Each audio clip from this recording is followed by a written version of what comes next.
Good evening, everyone. Hope we're doing well.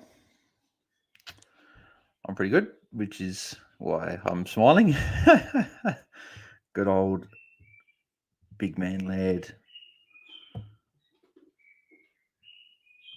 I'm just getting everything sorted before we start, but we've got the Dogs and Saints game. Apologies for being late. I was at the Crows game, so that is why we're running a little bit late, but that's fine. We're still on and we're ready to go. I'm just tweeting out on Twitter saying I'm live.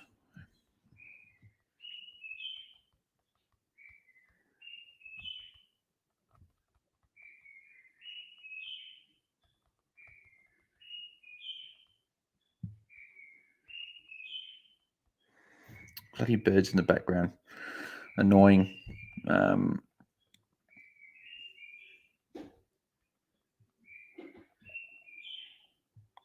There we go. Tweet it out.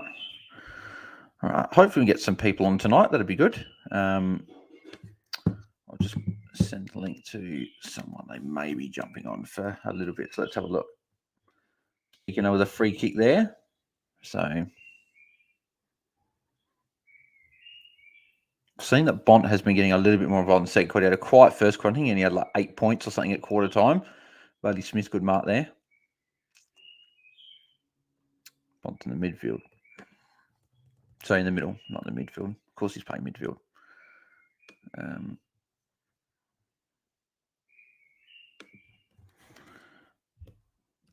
right.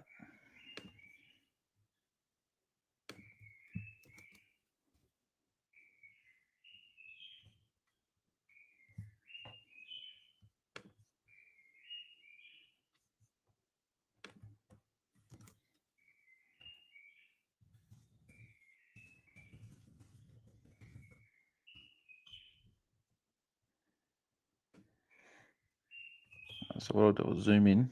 Bloody hell, Jack Steele, just far out. 66. Yeah, Bond's made his way to 28, which is good. We're only halfway through the quarter, so he had a bad first quarter. So hopefully we can get to a solid score. We've got some big scores here, like Marshall and Sinclair already on 40, Crouch already on 50, English already on 50. Crozier's going big. There's a lot of people doing well. So there we go. But yeah, appreciate everyone tuning in. So what I'll do, I'll change it now so you guys can see the scores better. There we go. Is that Bont? Yeah, that's Bont. Yeah, Bont's starting. Here he goes. Here he is. He's starting to build. Here we go. Here comes the Bont. He kicked the English as well. So if you've got speaking eye, that'd be pretty. You'd be pretty happy with that. Oscar Baker had McRae in the middle, but he's gone and he's found. Who's that? Is that New Hagen? Is it? It's very surprising with these scores so far. You've got Bulldogs only kicked 2 behinds. St Kilda 5-4, 34, and they've got no forward line. No, so it's Anthony Scott. And then you've got like North Melbourne are up against Freo over in West Coast. It's 15-32. So it's got 2 potential upsets brewing at the moment. Obviously, we've still got a long way to go. Still got 2.5 quarters of footy to get through. So anything can happen. But and Scott hits the post. So Dogs still haven't got their goal yet. Yeah, here we go. We've got some comments here. So Moonboy Bowles is just heading home from the Adelaide game. Will be joined Watchalong soon. Yep, I was. Good. It was a good game. It was a frustrating as a Crows fan because we shot ourselves in the foot. We should have won the game. Richmond obviously had the better of us in the first half. We dominated the second half besides the last 5 or so minutes. We were inaccurate and we kept turning the ball over and we just weren't able to capitalise. But that's, again, what the good teams do. Richmond went inside, I think they had 10 less inside 50s. And I think they kicked 14 goals for or something like that. So they were just very, very efficient, whereas we, as Crows, weren't. But yeah. And at the game, it felt like the umpiring was bad, but I don't think it was. I think we're now having more free kicks. I think that was just being at the ground. But yeah, my boy, Lairdy, he's back. 142, sorry, got a handball taken away. Pissed me off. He had 40 disposals, went down to 39, but he's back. I know a few people trade him out. And unfortunately, for those people that trade him out, that's what happens when you trade premiums. They sometimes can go big when you trade them. So I know some people had to fix up Cherry. So that's fine. Obviously, it's not great that Led put a 140 on your head after trading, but there were people out there that needed the cash from Laird to go down to, say, Tom Green, to then go cherry up to an English, who English is doing well here. And Tom Green could still do 110 tomorrow, and then you've only lost 30 points from that, but you might have gained a lot from ruck. So it's fine with that. But those people that just traded Laird because I just want to trade him to get cash, unfortunately, when you trade premiums when you don't have to, they put some big scores on your head. But I'm very happy I didn't captain as well. So a bit nervous before the game. I just wanted to go 100. I was just like 100 plus would be nice, just because like Dunkley and Doc went under 100. So I was like, as long as you go 100, you've done better than them. But then also just you're okay. But the fact that he was able to go big and get a 142 was obviously fantastic. So, but yeah, Ross Laws, Liam Jones back on the ground. Yeah, he was injured, I heard, but he came back on, which is good for those people that have got him. Ross also said, those who traded Laird and Hop will be spewing, especially if they did so to get Gawn. Yeah, that's right. If they had English and they went to Gawn, a lot of people would have had English and just went to Gawn, wouldn't have worried about Marshall, which sucks. But yeah, Hopper went well. I thought he got injured and I thought he was done for the day, but he came back on and I think he got 100. So for those who had him, great. I know a lot of people in Supercoach would have traded because of the poor showing. I held for one more week in my Supercoach team I didn't want to trade him Bont again. I didn't want to trade him just after one sort of bad game. I wanted to see him play again. So good thing is Bont's moved himself to 40 points now, which is good. So after a very poor first quarter, he's had a big quarter, which is good. But we've had a lot of big scores in this game so far. It looks like all the big mids are going big. So like Clary went 149. Jack Steele's on 66 with 6.5, just under 6.5 to go in the second quarter. Even like Brad Crouch on Fishers, I think Andrew Brayshaw is on track for a pretty big score. And the other thing was on 38 at quarter time. Obviously, Laird went big. As I said, Clary went big.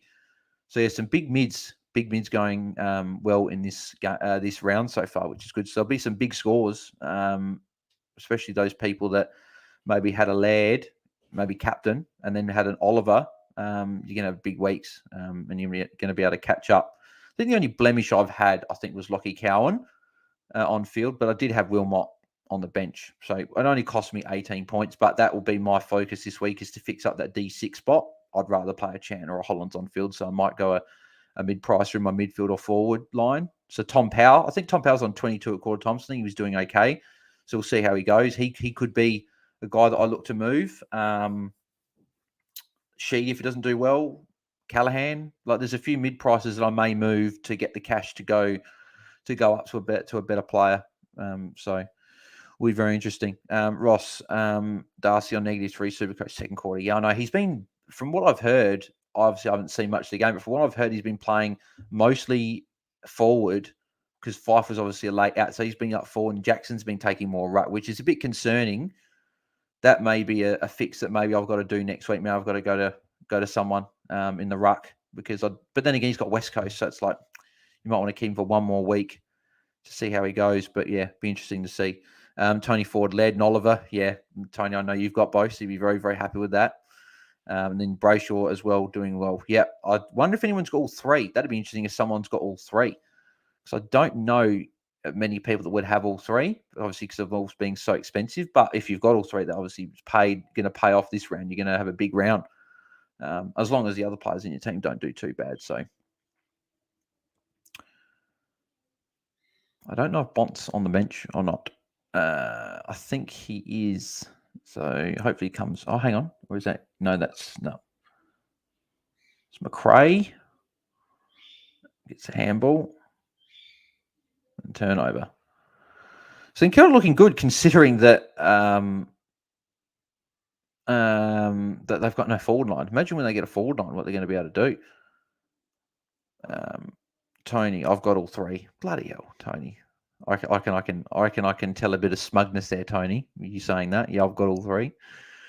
No, good job. You'd be very happy at the moment. I don't know what Brayshaw's on at the moment, but he was on 38 at quarter time, so he looked like he was on track for good scores. Actually, let's have a look. So we'll have a look at what the scores are in the other game, because we can come back to this game. Obviously, we'll watch it. Well, I'm watching it, and I'm sure you guys might be watching it. So we've got Brayshaw 64. Wow, 10 minutes into the second quarter. Sheasel 47. He's doing it again. He's going well. LDU 45, it's good. He's on track for a good score. Zeeble 35, that's good. Cunnington's 32. If people held with him, he's doing okay at the moment. Tracking along, not bad. Hayden Young 26, that's okay. Tom Power 27. I'll take Tom Power 27 for now. If he can get to a 70, I'll be happy again. Brendan Cox 25 for any of those coaches that brought him in as a guy that maybe to make some money. Sean Darcy 9, so I really need him to start kicking on. Otherwise, that could be a poor score coming there. Anyone else? So Jackson's on 23. So it would be interesting to see what the CBA split is there. So Bont's back on, which is good. So hopefully he can get 10 points in the last 5 minutes and be on track for 100.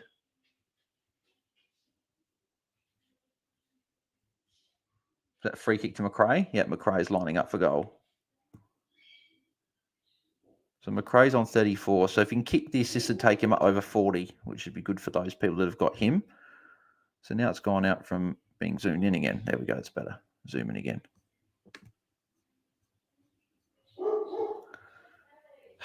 Too many pets in here, man. All making noise. It's always loud all the time around here, unfortunately. So McRae, he's got it. No, he's just missed. So he missed that one. So doesn't quite tick over 40 just yet.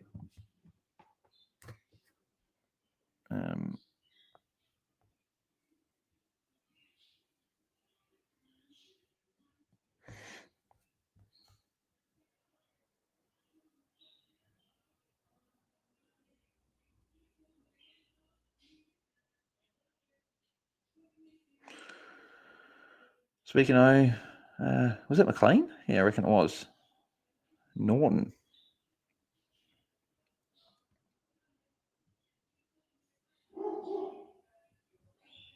Actually, I've got to update the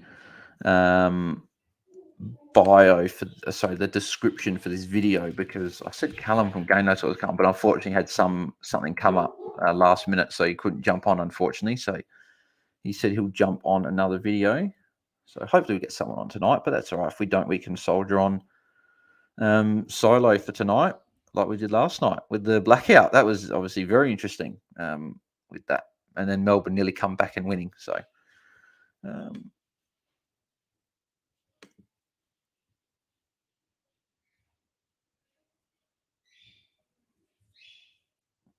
other thing that was obviously very impressive from the game, for the Crows game today, was Dawson.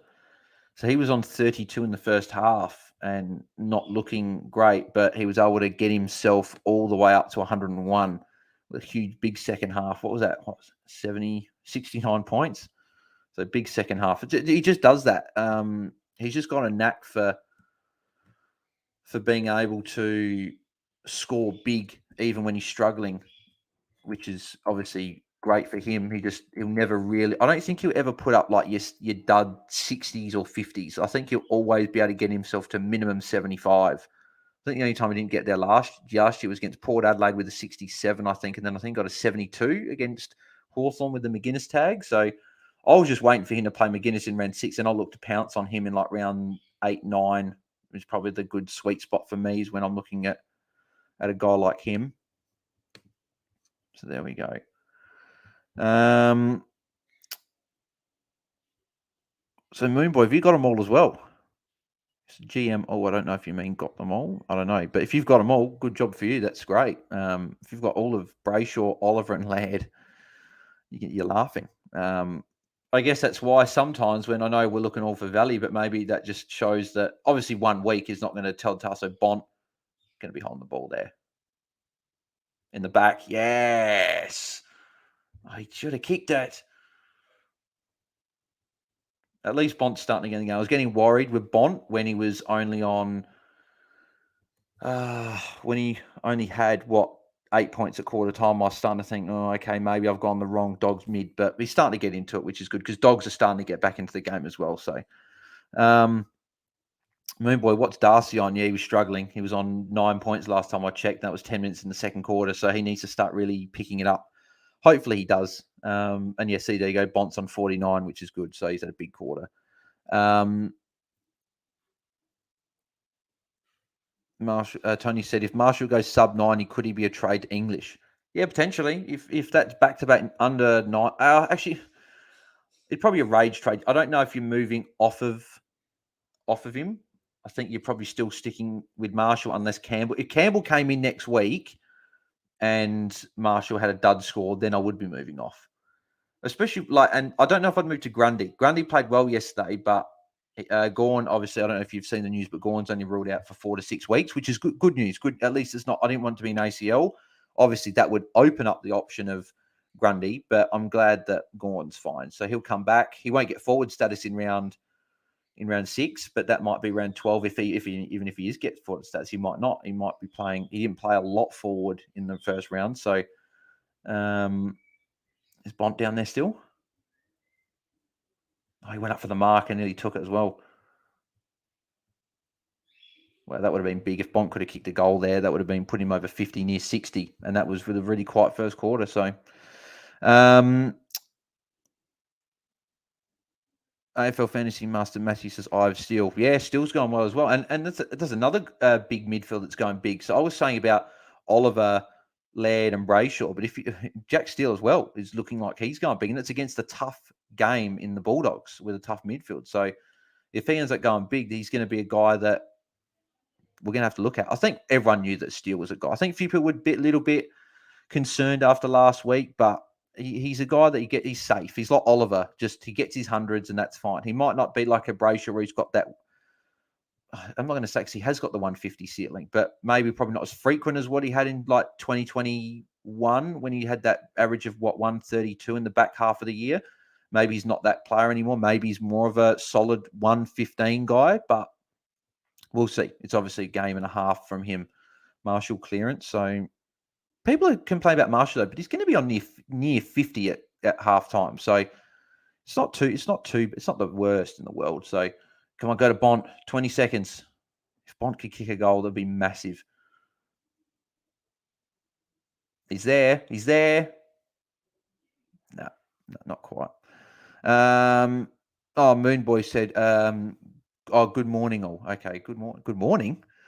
You mean good evening? Unless Moon Boy you're somewhere else, but normally it's good evening because it is currently been 8 p.m. now. Well, my time, 8:30 for a lot of people. Was that?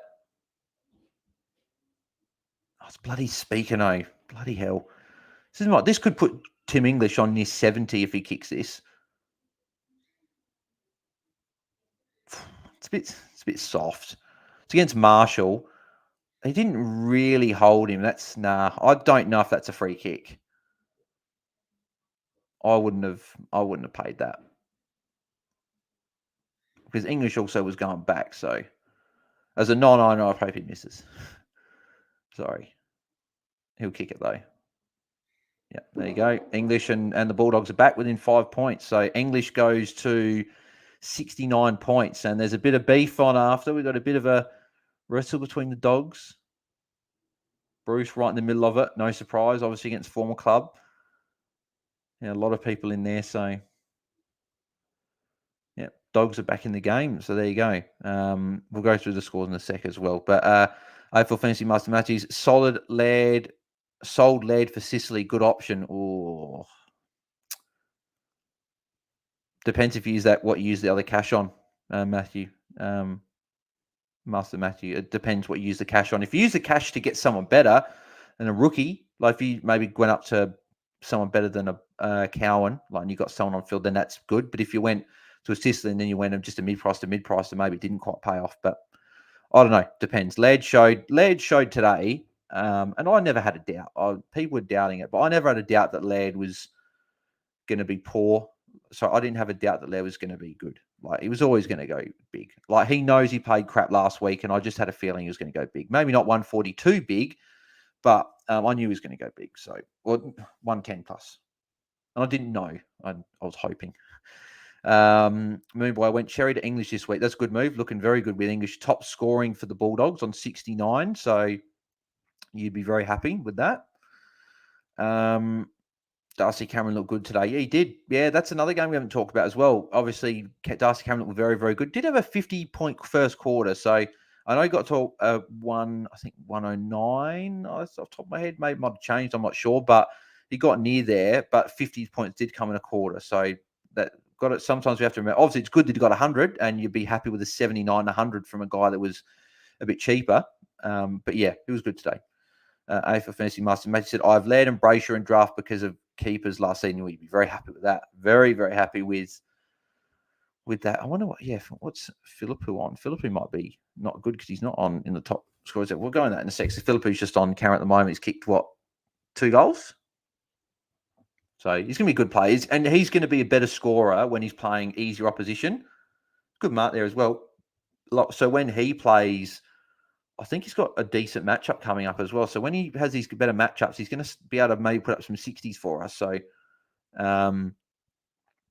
Moon Boy, Bont C tonight. We'd be a bit more happier than what you were at quarter time, Moon Boy, because he was struggling. He was only on 8 points. Now he's on 49. It's a 41-point quarter. But again, that Bont does that. He has 1 or 2 quarters where he goes huge, and the other 2 he can go a bit quiet, and he only ends up on a 105. So I was hoping this year maybe he can have a few more games where he has 3 quarters of big, and then he can get to 120, 115. So, but we'll see. He may still get there. He could have 2 30-plus point quarters, and he gets himself to at least 110. So we'll see.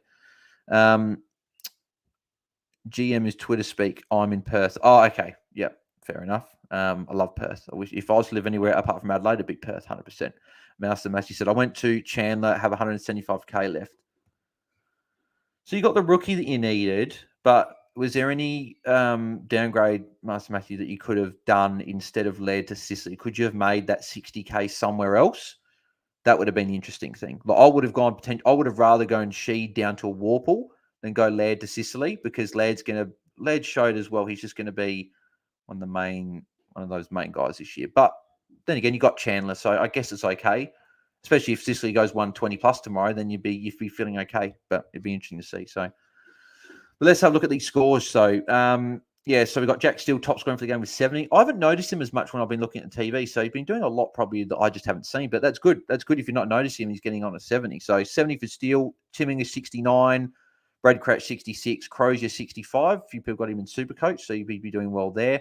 Libba 57. Bailey Smith 56. Josh Bruce 55. You got Bont 49. So as I said, good 41-point second quarter there. Liam Stocker 47. So he's a guy that's potentially putting his hand up as a mid-priced option. Got to remember he is playing the Bulldogs, who give up points to defenders. But again, he put a 70 and could be maybe an 80 score here or more. He's going to make some good money. So that is something to keep an eye on. Jack Sinclair 46. McRae 40. Bit quiet compared to the other guys, but could still get himself to an okay score. Marshall 44. That's okay. You probably want him doing a bit more with the solo ruck, but again, we'll see how he goes. Liam Jones 38. Because he went off injured for a bit as well. That's not too bad. I've just seen that free kick again. I don't think that was a free kick on English at the end, but hey, for those owners to be pretty happy regardless, because I don't really care. They just want free kicks and stuff. So,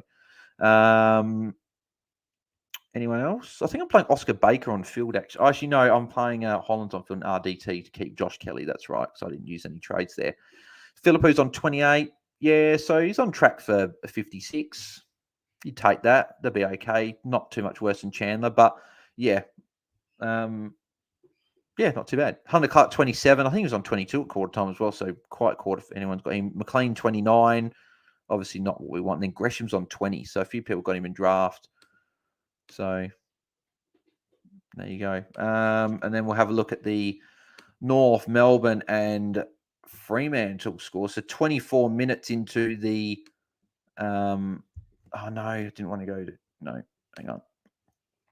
In the 24 minutes in the second quarter, so you got Brayshaw top scoring 68. LDU's on 70. Whew. We've got some big midfield scores this week. Harry Sheasel's on 64. Brilliant. Jack Zeeble 59. He's putting his hand up as a mid-price option. He's a guy that I'm looking at next week to bring in to fix up a potential rookie fix up there. What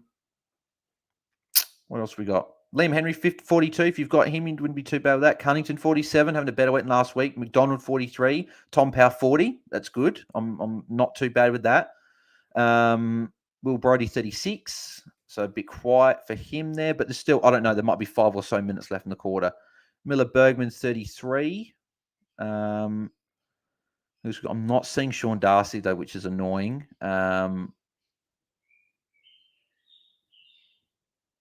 And there's other guys going up, but not. Goldie's on 31.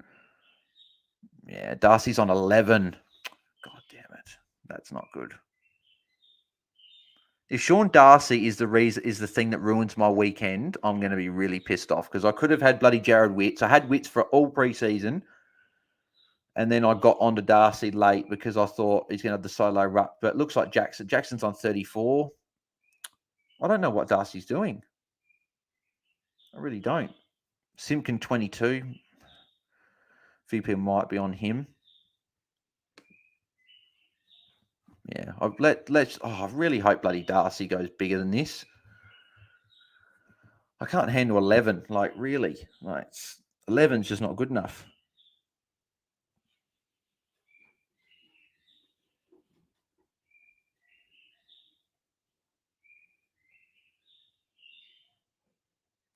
Because I don't think Darcy's owned by that many people. He's owned by a few, but he's not, like, highly owned.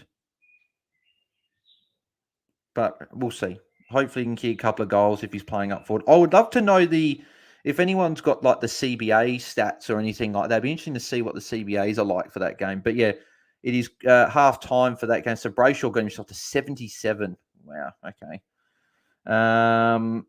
Luke Ryan's 71. So, again, he's going huge again. LDU 70. Sheasel 64. H 64. They got the right statisticians this game. Everyone seems to be going nuts here. Core 57. I think I said Zell 59. Chapman 50. Henry 48. Sarong 45. Cunnington 44. Tom Powell, obviously, as I said, 40. No tackles, though. So hopefully you can get a few tackles there. Will Brody's still 36. Jackson 34. I really hope that Sean Darcy did something in the last minute or two. No, 11. 2 disposals, 1 tackle, 8 hitouts. And then Luke Jackson, 10 hitouts. I don't understand why they've now gone to a 50-50 split with Freo. Like, I don't understand how you can play Sean Darcy 85% of the game last week, and he played pretty much that split in the preseason with no Jackson. Then all of a sudden this week, you're going to be going to mostly Jackson. Freo got to stop flipping and flopping and playing this chip around the back. It's a bit annoying. So a lot of people got Darcy out. A few people got Darcy out there as well, and we're now going to potentially have to look to move him on because if he's doing a 50-50 split, you've got to get off because I'm not holding him if he's doing that. So he's getting away 2 free kicks as well, 79% game time. So it's not like he's been on the bench. Like it's -4 and Supercoach Ross just said. That's ridiculous. I might have to move off of him. Because Tom Powell was one guy I was looking at moving off, but he's got 40. So I don't know why you'd move off him when he's had this could be 2 games in a row. I'd be interested to see if anyone's watching that, if Powell's getting CBAs because he didn't get the CBAs last week. If he's getting CBAs now, he's got Hawthorn next week. So you probably keep him. If he's going to get another 80, you probably keep Powell for another week. Yeah, they're just showing. Yeah, this is the guy I haven't talked about yet. They're just showing his goal here. Nick Dacos. He's a good footballer, isn't he? That was a brilliant goal, that one, where he was able to get around. He's so good. I thought he was going to struggle. And I said by when. I think it was fair enough. I said that we've got to remember that he will be playing Port Adelaide and getting a tag. He got a tag by Lockie Jones. I don't understand what they were doing. Why would you tag with Lockie Jones when Willem Drew has done a lot of jobs before? Maybe they thought Drew's not quick enough to stay with Dacos. Maybe Dacos is too quick for him, which is probably the case. But yeah, I would have stuck someone better than Lockie Jones on him, and then they put Sam Powell-Pepper on him. It's just bad matchups. So.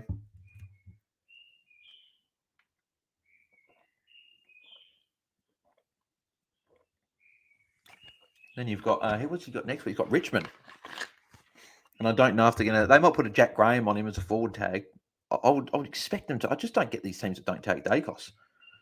Well, I want to jump on Dacos now because he's played so well in the last 2 weeks. But then I just feel if I do jump on him, he's going to start getting attention, and then I'm going to say, well, I should have backed it. So maybe I'll just keep staying off of him and let you guys keep enjoying him, and then I don't break him.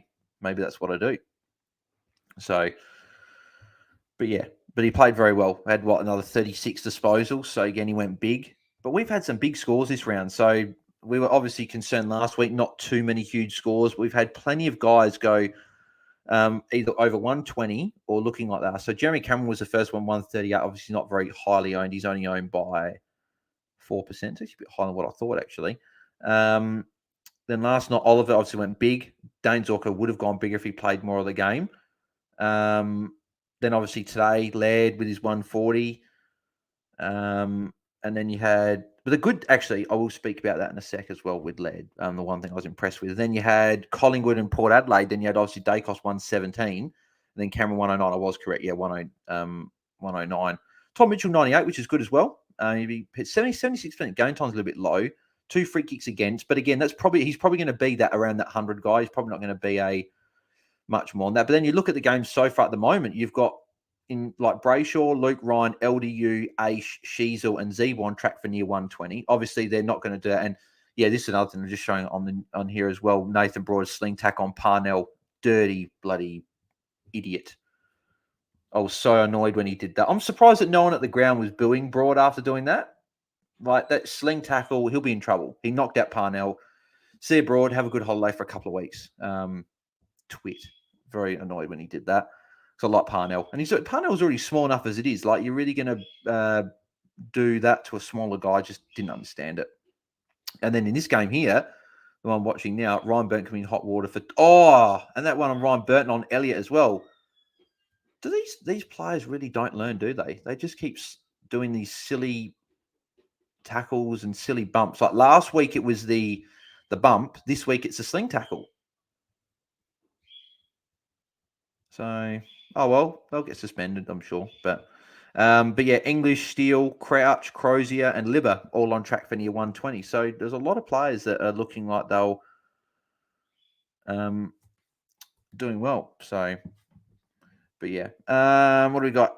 Master Matthew says, I didn't jump on Dacos as well, hurting my overall rank. Yeah, he is.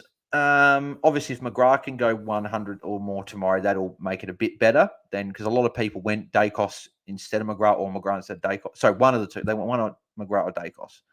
So McGrath can get even if it's a 95, that's not too bad. It's not just over 20 points away. So that's not too bad. But yeah, obviously that call probably was the wrong one. Probably we all jumped off. I think a few of us did jump off because of the attention. Probably jumped at Shadows a bit too much. But there will be games. There will be games where he comes up against a team where they will tag. Like Hawthorn will 100% tag him. They're obviously later in the year, but they will tag him. Sydney in round 7 or 8, I think, or could be 9. Somewhere in that middle bit there, he'll get tagged by Ryan Clark. They'll bring him in because Sydney have done that before and it's worked. There are going to be other teams, maybe Richmond put Jack Graham on him. Like maybe Ben Keys goes on them when they play the Crows. Because the thing is, when he played the Crows last year, he had, 40 disposals and 3 goals. So I can tell you right now, I don't think Matty Nix is going to let him run free after doing that to us last time. But yeah, be very interesting to see how he goes. But he's been very, very good so far. And if you did start with him, you're looking in a good spot. Same with guys that started with Tim English. I didn't start with Tim English because I was worried about the whole injured preseason, and I'm like, I'd rather start with a Darcy, but that's costing me 60 points at the moment just by doing that. That's only a half. If English goes and gets a 120, 130 tonight, and Darcy gets to a 50, and they'd be lucky to get to 50. He's on 11 at half time. If that's the case, that could cost me a lot of points. That's a whole player I'm missing out on, and people have got it. So maybe that's where I do. Maybe I play Wilmot on field. Maybe I go Darcy up to English and just sort that out. That's interesting. But yeah, plenty still to play. We've still got another half a game for both here, and we've still got 3 games tomorrow, so we still could have plenty going. So English got taken away 1 point. Yeah, I think 1 point. Yep. So Bont might have got added a kick or something, or a handball to get over the 50 mark, but that's okay. As I said, 41 points in that quarter for Bont. Hopefully he can come back. Master Matthew said, I did not jump on English as well, took Wits instead. Yeah, so Wits was a great pick. 137 last week. I'm sure Wits will do better than 11 in the first half. So, yeah, disappointing from Wits. Danny's still looking nice. Yeah, he is. Yeah. Funny enough, obviously I've only been watching the last, sort of 3 quarters of that second quarter. Obviously, just got back from the Crows game. Went to that in person. But from what I've seen, I haven't noticed still much, funny enough. But he's on 70.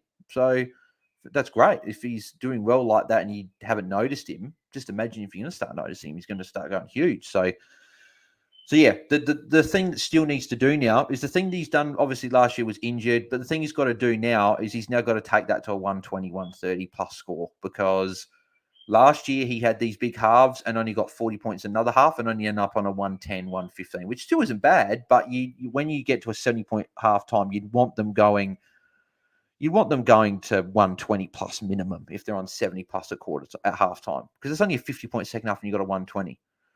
Danny, had most of it early. Okay, yep, that's interesting. So had a lot of it early. Still 70 you take at halftime, that's for sure.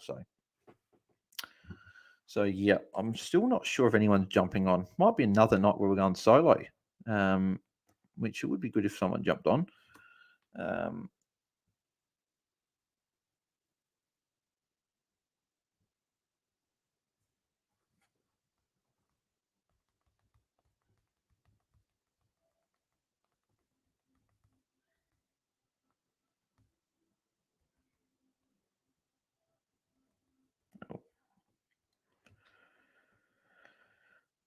I'll tell you what, one thing, can't wait for the AFL Fantasy for next Twitter space tomorrow. Me and Tim Guest, make sure you tune in to that. Be a bit later tomorrow night because the game starts 5:50 my time, so 6:20 Eastern. What games normally go for 2.5 hours? Something like that. Me and Tim will be going up about 8:45, 8:50, maybe 9 p.m. So a bit later. But we'll probably try and keep it to a shorter one tomorrow. Try and get through everything because obviously it's a bit later. People aren't going to be wanting to stay up till 10:30, 11 o'clock at night listening to us waffle. So, we'll do it. Second half about to get underway here. Players getting out to their positions. So, but yeah, very interesting round. A lot of things have almost flipped on their head. Like, for example, Darcy, I was really happy with last week. He's looking terrible so far on 11. Then on the other hand, Laird looked terrible last week and he went big this week. Laird nearly scored 100 points more this week than he did last week, which is crazy when you think about it. He was on 63 at half time and he was on 57 for the whole game last week. So, yeah, very, very good. I'm very happy with my boy. Oh, good. We might be able to get Timmy on. Good stuff. I'll send him a link.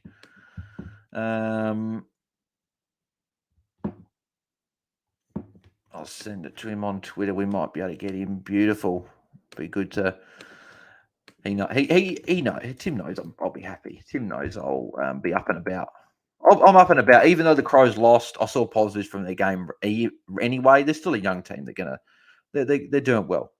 These Crows fans are saying Nix isn't the right guy. Sack him. It's just a load of crap, to be honest. We've improved every year.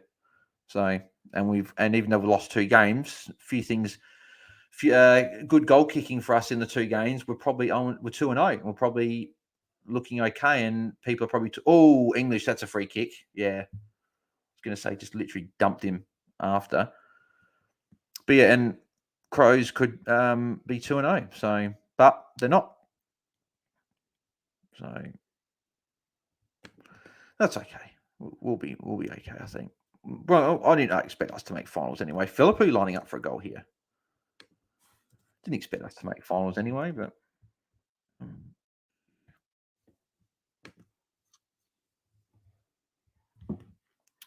And Philippu's got it. He's got it. God, he loves a goal, doesn't he? So he's going to be near 40 now. So he's doing well. So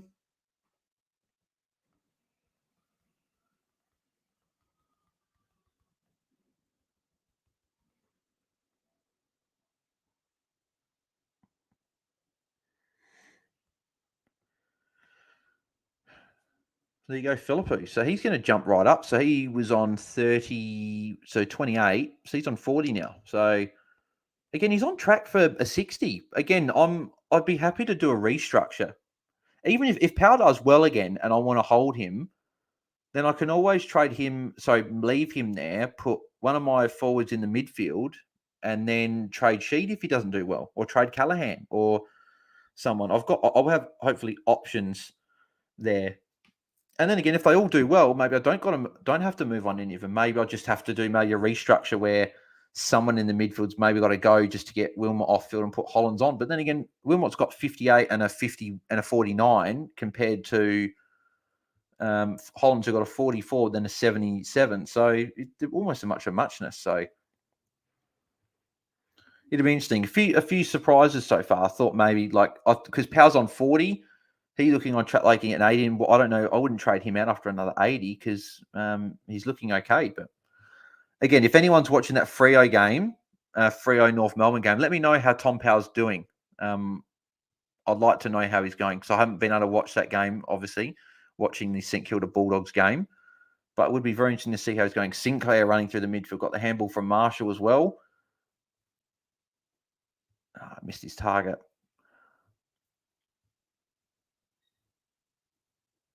Jones has looked okay since coming back on, which is good. Who's that? Is that Dale? Bont, here he is. Kick it. Beautiful. That ticks him over the 50, which is good. Beautiful kick by Bont. Sets up Norton and Norton. Oh, no, Norton's got a boot in the face. I think it was accidental, but he just got a bloody boot in the mouth then. A bit harsh.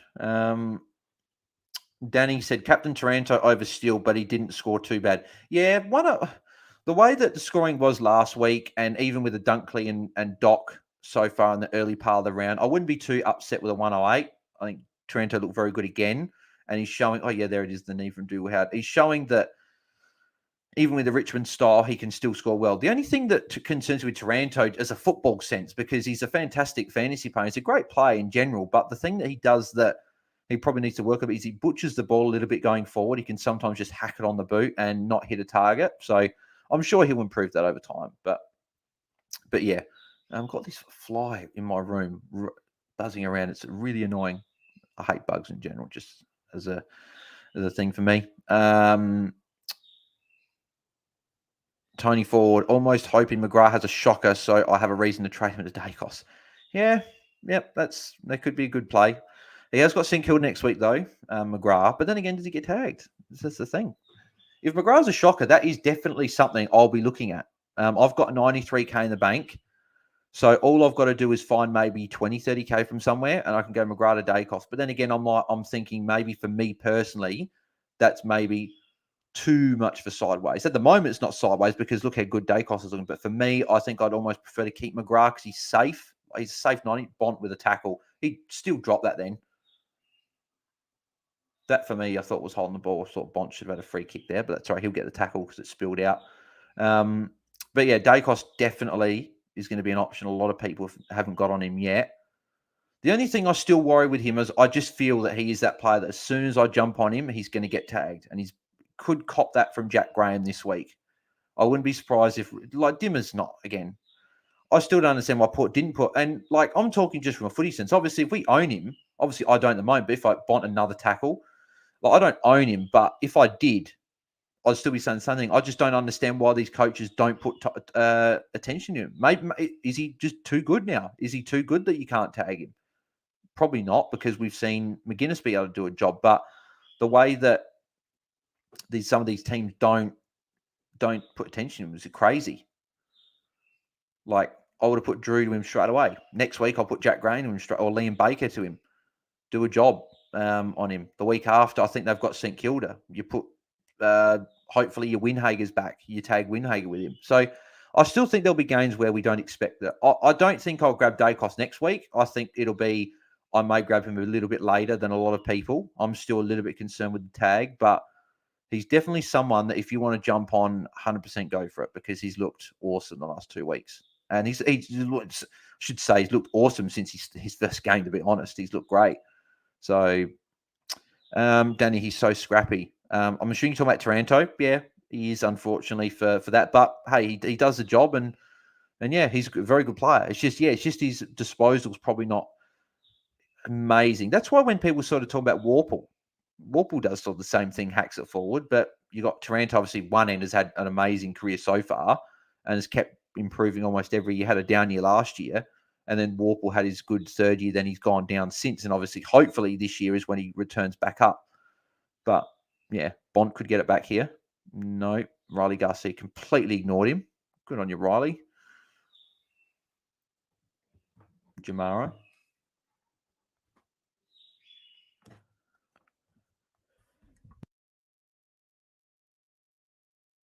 Apologies for that. It's always good. That's always good having the mute button. Then if I need a sneeze, then you can sneeze away. Bont's moved himself to 60 now, which is very, very nice. Hope he's on track for 100. That'd be nice. I'd like my three bigger midfielders in the midfield to go 100 this week. Last week I led 57. Josh Kelly 91, but was on track for 100, but he still didn't get there anyway. Norton has missed it. Led 57 didn't get there. Josh Kelly 91 didn't get there, got injured, and Bont 99 didn't get there. So it'd be good if Bont could go 100, and then my new recruit Tom Green, if he'd go 100 as well, then I'd have my three mids go 100, which is exactly what I want. That's what I paid him for. No, didn't pay. That makes me sound like they pay for my team and I own the team. That's why I got them in my side, I should say. Bont looking a lot better, which is good. So hopefully you can keep building and build up to I'd take 100 from tonight. If he can go 110 plus, I'd be very happy as well. English nearly took the mark there. Hill, Butler. Good handball. Oh, beautiful work by the Saints there on the boundary. And intercepted by McRae. He dropped the marks. That could have been a +6, but instead it's not. Keith should have picked it up. Could have given it to... There's Bont again, handball. Bont really getting involved now, which is great to see. It was pretty much him on McRae, and the good thing is I'm gaining points by going Bont over McRae. Last week I lost about 9 points, I think. And also, if anyone's watching that North Melbourne game, as I said, if someone can let me know how Power's going, in terms of football, and then also if Darcy started in the ruck, because that game is now underway for the second half. So I want to see if Darcy's in the middle. So be interesting. So Libba's now the top scorer for the Dogs, but now English has got the hit out and clearance, so he'll now go back on top, I think. Oh, bloody birds in the background, annoying. And you're probably sitting there wondering, so why have you got birds? And they're not mine, they're my sisters. So, yeah.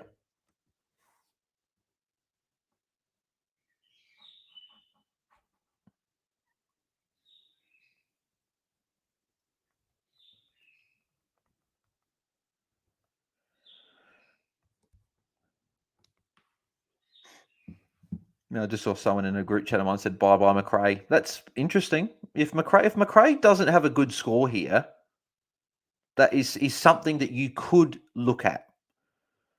Because if he has a bad score again, McRae, not again because he got a 107 last week, but he was lucky to get to that 107. You could jump off, especially if you don't have a Tom Green, he goes B again. You could move to that. Setterfield, if he goes B again, you could move down to that. You could make cash and get a player that's doing just as well, if not better. Because unfortunately, the way that the game's moving and the way the Dogs are wanting to play, they're just wanting to move the ball a bit quicker. Which I just think at the moment, it's McRae is almost like that Tom Mitchell, but at the Dogs, where he may have 30 touches, but 18 of them could be handballs, and he could only have one or two marks and a few tackles, and only get to a 90. So it will be interesting to see how he goes in the last part of this game. But if he goes sub 90, it would be something I'd consider, regardless of him scoring 100 last week. I know he's a premium, but that would have been 2 games in a row that he hasn't looked great. I know he obviously got 100 last week, but he was, as people said, lucky to get there. Bont again didn't quite get the disposal there. Nearly got the tackle.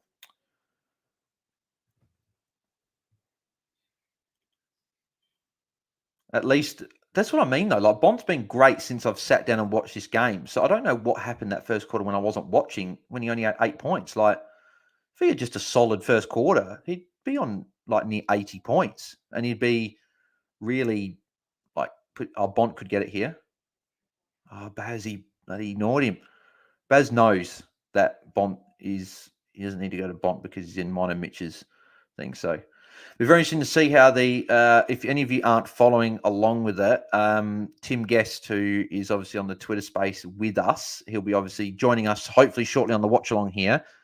His company, Infinite Wealth, they helped out with Selby and AFLW Fantasy by sponsoring it and helping with like the whole comp and everything like that, helping pay for and help Selby out with that.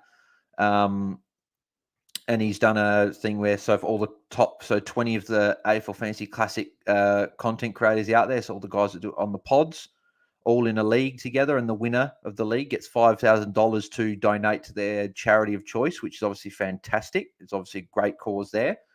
And yeah, I think as well. There's other. I think the top person for seconds 2,500, or no, sorry, 1,000, and then I think that the person that comes second is 1,000 as well. So it's a fantastic. I don't know, something that maybe Tim can probably explain a little bit more when he comes on. But yeah, fantastic prize, obviously for whoever wins, because it's going to be good to go to a good cause. So that's fantastic. So and yeah, hopefully gets all the people talking about it in all the pods. So I know Mitch and Luke, here's Bont again. That burst out of the oh, come on, Bont, get a disposal, man. A good handball. Okay, I'll take that. But yeah, Mitch and Luke on the Ball Boys, they mentioned it on their pod the other day, which was fantastic as well. Oh, they're good blokes, aren't they, Mitch and Luke? If you haven't subscribed to Ball Boys AFL Fantasy on YouTube, go and do. I think they're nearing 1,000 subscribers, which is fantastic. Let's have a look. Let's have a look at Ball Boys on YouTube. Be good to get them both the boys on for a watch along. It's in the future as well, which would be great. But let's have a look at how many subscribers they've got, because yeah, they put great content up. It's great. I love watching all their content. There's just so much content, which is great, but also sometimes I don't get to catch up on everyone because there's just so much going around. But here we go. So some subscribe to the channel. Appreciate that. Who was that? Does the name come through? Sometimes the name does come through and sometimes it doesn't. Yeah, unfortunately, some it didn't. So whoever subscribed, 779 we're up to now. Appreciate it. If you haven't subscribed yet, make sure you do. We're now 220 subscribers away from 1,000. If we can, I would love to. My target was to hopefully reach 1,000 by the buys. So what's that? That's round 12. Yeah, round 12. So by round 12, if we can hit 1,000 subscribers, that'd be awesome. I love that. So Stocker another +6 here as well, which is great. So Ball Boys are sitting on 904. So they're 96 away from 1,000. So if you can go subscribe to the Ball Boys for fantastic AFL fantasy content, I think it's twice a week. I think it's what they do. What they've been doing since the season, which is fantastic. So yeah, go and subscribe to them, get them to 1,000. So that's obviously what all the YouTubers want to do. They want to get to 1,000. That's the big goal, which is good. Danny, thoughts on Doc 79? Yeah, disappointing. As a few people have said, both the games that Carlton have played haven't been as open as what we would have liked. They've been quite close and tense, so there's not really been that easy ball out the back for him. And especially with like a guy like Blake Acres who just gets the ball and blasts it forward, which is a bit frustrating. Especially, I think Carlton's supposed to be a bit annoyed that he does that. He just blasts away, so they want him to probably stop doing that. But when Doc comes up, I think Doc and Carlton have got a pretty good month coming up now, so I wouldn't be concerned in terms of trading. I wouldn't trade him anyway. But yeah, I think he'll come good. I'm not hugely concerned. Obviously, poor score, but yeah, a lot of people have got Doc anyway. So English getting back for a +6 there. So English doing everything. So that's him on 79 now. Yeah, he's going big. So I might have to look at maybe doing that switch. If Darcy's not lifting, I don't know if he is, but if he's not lifting, I might have to make that switch. So yeah, Carlton in the next month for Doherty has got GWS at Giant Stones. That could be a little bit tougher, but I'd expect Carlton to win that. Then they've got North Melbourne, should be a good game for him. Then Carlton should be good for Doc again. St Kilda should be again good. We've seen, but then again, St Kilda have tagged Doc in the past, but I think they'll go to Sard. Sard's playing really well, probably early All Australian team, I would imagine for him. Then West Coast, so he's got a good 5 games coming up. Brisbane obviously a bit tougher in round 8, but it's at Marvel, which is okay. So yeah, he's doing a lot. He's got a good 5-week stretch coming up, so I wouldn't be too fussed with him. Danny, I subbed. Appreciate Danny. Thanks very much for subbing, man. I don't know if that means we're on 780 or if you were the one that subbed. But regardless, appreciate the support, mate. Thank you very much. As I said, we're nearing 1,000. So I think we ticked over 1,000. Sorry, ticked over 1,100 on Twitter as well, which is great. So that wasn't too long ago. So appreciate all the people following me over on there. Yeah, 779 we're on. So appreciate that, Danny. Thank you very much. Liam Jones run down, holding the ball. So I'm just going to have a look. So Danny, what I was going to say as well, that's what I was going to say, was that I don't know why it didn't come through a notification saying, like, Danny, subscribe to your channel. Caminiti with a goal. So Caminiti and Philippou doing really well up forward. St Kilda, 16 points they're up by now. So I'm going to be annoyed because I've got full tips so far. I went Brisbane, obviously, last night, and then I went Carlton the night before. So a few 50-50 games I got right, which normally I don't. So, yeah, hopefully I can get both right, but we'll see, I guess. So Paul Curtis has been subbed out injured in the game there. So yeah, let's have a look at the scores in the other game. I'm just going to have a look on my phone. No, I don't want this VR thing. Thank you very much. Or AR, whatever it's called. Get off. Thank you very much. So Luke Ryan, 88. Still just under 13 minutes. Brayshaw, 86. Sheasel, 83. Wow, he's going huge. Bloody hell. He's seen Dacos going 117 today, 114 last week, and he's like, I went 118 last week. I'm going to go 120 this week and keep on. Jeez, I'll tell you what, man. Zeeble, 72. So he's looking good. 8 marks. So that rolls there. That's now 2 weeks in a row. So he's a guy, again, I've got my eye on next week. Power 45. If he ticks to over 70, I won't be too unhappy. I might be tempted to hold when he's got Hawthorn next week. But again, I'd be interested to see what the CBA mix is like in that game. Darcy's got himself to 32. So, and that's in 8 minutes. So hopefully Darcy can kick on. If Darcy can get to 50 at three-quarter time, that's 17 points in the second half of the quarter. If he can get to 50 and get himself to a 70 or a 75, I won't be too unhappy considering what could have been. But again, still a long way to go. Still got to get another few points in this quarter to go. So, Danny, where's Steel Bro? Get back on. Yeah. Oh, he's still on 81. Still 7 minutes to go. Could still easily get to 100 by three-quarter time. So I wouldn't be too fussed. Where's Bond? That's who I'm looking for. So Anthony Beresford, 6. 6 NN my. I don't know what that is, Anthony. Don't know what you mean there. If you want to let me know what you actually mean with that, with the comment, don't know. Danny, he's back. Let's go. Yep. And then Anthony said KLD. Don't know. Interesting. Let us know what you're talking about, Anthony. I don't know. I'm a bit lost, but yeah, still 84 and English 84. So both top scoring for the game. So as a non-English owner, I hope the English goes under 120. But if he goes well, then that maybe makes it that I've got to move to him. But then again, it's like Darcy's got West Coast next week. So it's like, do you hold for that matchup because he looked good, or do you trade if the role's not there? Obviously, he's been good this quarter. Obviously, he's got 21 points in the first 8 minutes of the quarter. So hopefully he keeps going. But yeah, so we'll see. Just wait for Tim to come on because there's plenty to talk about. Looking forward to talking to Tim again tomorrow night. That'll be good. At this stage, we've got Stato from Pod and Matt Mottram from the winner of 2022 Classic in AFL Fantasy last year. So hopefully you get those two boys on and digest a pretty interesting round so far. Certainly a bit thrown up. Some big scores from the big premiums, which is good. That's what we paid them for. So obviously Oliver has looked like he was the one that we should have gone for M1. He's got 124, 149 in back-to-back weeks, and that's against the Bulldogs and Brisbane. And he's got a pretty good 5 or 6 week stretch as well coming up. So that's interesting for him. He's gone big. Obviously, Brayshaw went well 140 last week. He's looking like he's on track for a 120 plus again tonight.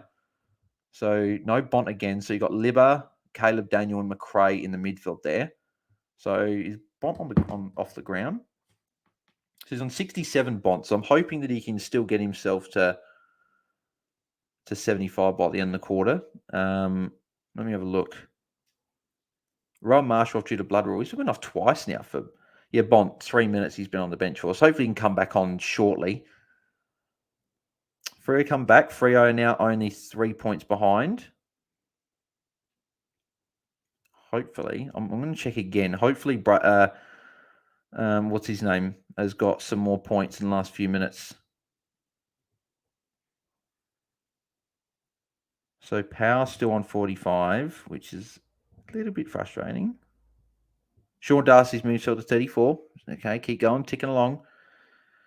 But yeah, Power at the moment, even if Power gets a 65, 70, I won't be too unhappy because a lot of people have got Jason Horne-Francis or Tanner Brun there instead. So he would outscore both of them. Well, he's outscored nearly both. I think 400's got 48 or 50. So if Power can get a 60 or more, I would have gained points on that. But then I might move him anyway. But he's got Hawthorn. That is the one thing that's making me question. But just because he's got a good matchup, I'm still thinking maybe do I get rid of him regardless if he ends up scoring only a 60, because I could get a Jack Zeeble who's looking really good, and he's got Hawthorn next week, so it could be of use to do that. So who have they? McComb's coming on. Who have they subbed out? I really hope it's not Bont. Surely not. So it's either one of Baker, Darcy, or Richards or Bont. Sam Darcy. Okay. Whew, okay, that got me a little bit, the heart racing a little bit there, thinking that Bont was the guy that was getting subbed, but okay, that's okay then. I think that's probably just with the tall, they're like a bit tall, so they just want to go a bit smaller for the last part of the quarter. Come on, get Bont on. He's been on the bench for over 5 minutes. It's just been stuck in St Kilda's 50. See, Bont's another one that 99, if he gets himself to, he looks like he might get to another 90 tonight unless he can come back on, do well. Come on, I just want Saints to get a goal, so then Saints get another one. Yep, there you go. There it is. Bruce is saying touched, but even if it's not, Bont will come on because they'll be able to make the interchanges. So, but yeah, Danny says trade targets this week. Trade targets, interesting one. We've got Timmy on. I don't know. Is Timmy here? You there, Tim? Dacos is a trade target this week. There he is. Got him. Mate, how's things? Yeah, not mate. So, well, I haven't been listening, so I'm just jumping on. Just had some dinner. I imagine you're pretty happy with your boy Rory Laird, although you're probably a little disappointed with your Crows. Oh, yeah, a bit disappointed with the Crows, but the King's back. He's returned. He's back. God, that was a thing of beauty watching him today. That last quarter as well. My God, good. Go Bont, man. Yeah, very, very happy. Another touch. Get another touch. Yes. Yeah. At least I was saying just before as well. Laird 142. So yeah, very, very happy. Had him captain as well, so which is good. So it was funny because I was just mentioning to people before as well about the Content Creators Cup, and saying I also had Mitch in this week, and I had Laird captain. He had Taranto, so that gave me a bit of a bump. That gave me a bump, which is nice. I think I was about 60, 70 points up when we were the same players playing. I do have Sean Darcy, I think, is a bit of a differential though, which is a bit. How's that? What's he on now? Darcy was on 34 last time I checked, so he had a quick 23 points. He's on 11 at half time. So I said before, if he can just get to a 70, I'll be okay. But English is going well again. I think Darcy might only get to a 50, 45 maybe, 45 tops. Set and forget, mate. Set and forget. Well, it was it's set and forget-ish, but yeah, unfortunately, he's not doing great. And English is going well. English on 87. That's right, mate. That's 3 minutes to go. So, but yeah, no, just going on Danny's question, he said trade targets this week. So, yeah, Dacos, you were saying, good trade target? Yeah, I'll be looking at it. I mean, I was tempted to bring him in last week, but obviously with the Port Adelaide matchup and, Kenny Hinkley talked about putting some attention on him. But, I mean, he had who did he have on him? I know he had Sam Pepper towards the end. I didn't see... Yeah, Lockie Jones started on him. Lockie Jones. Yeah, Lockie Jones, right? Didn't matter, did it?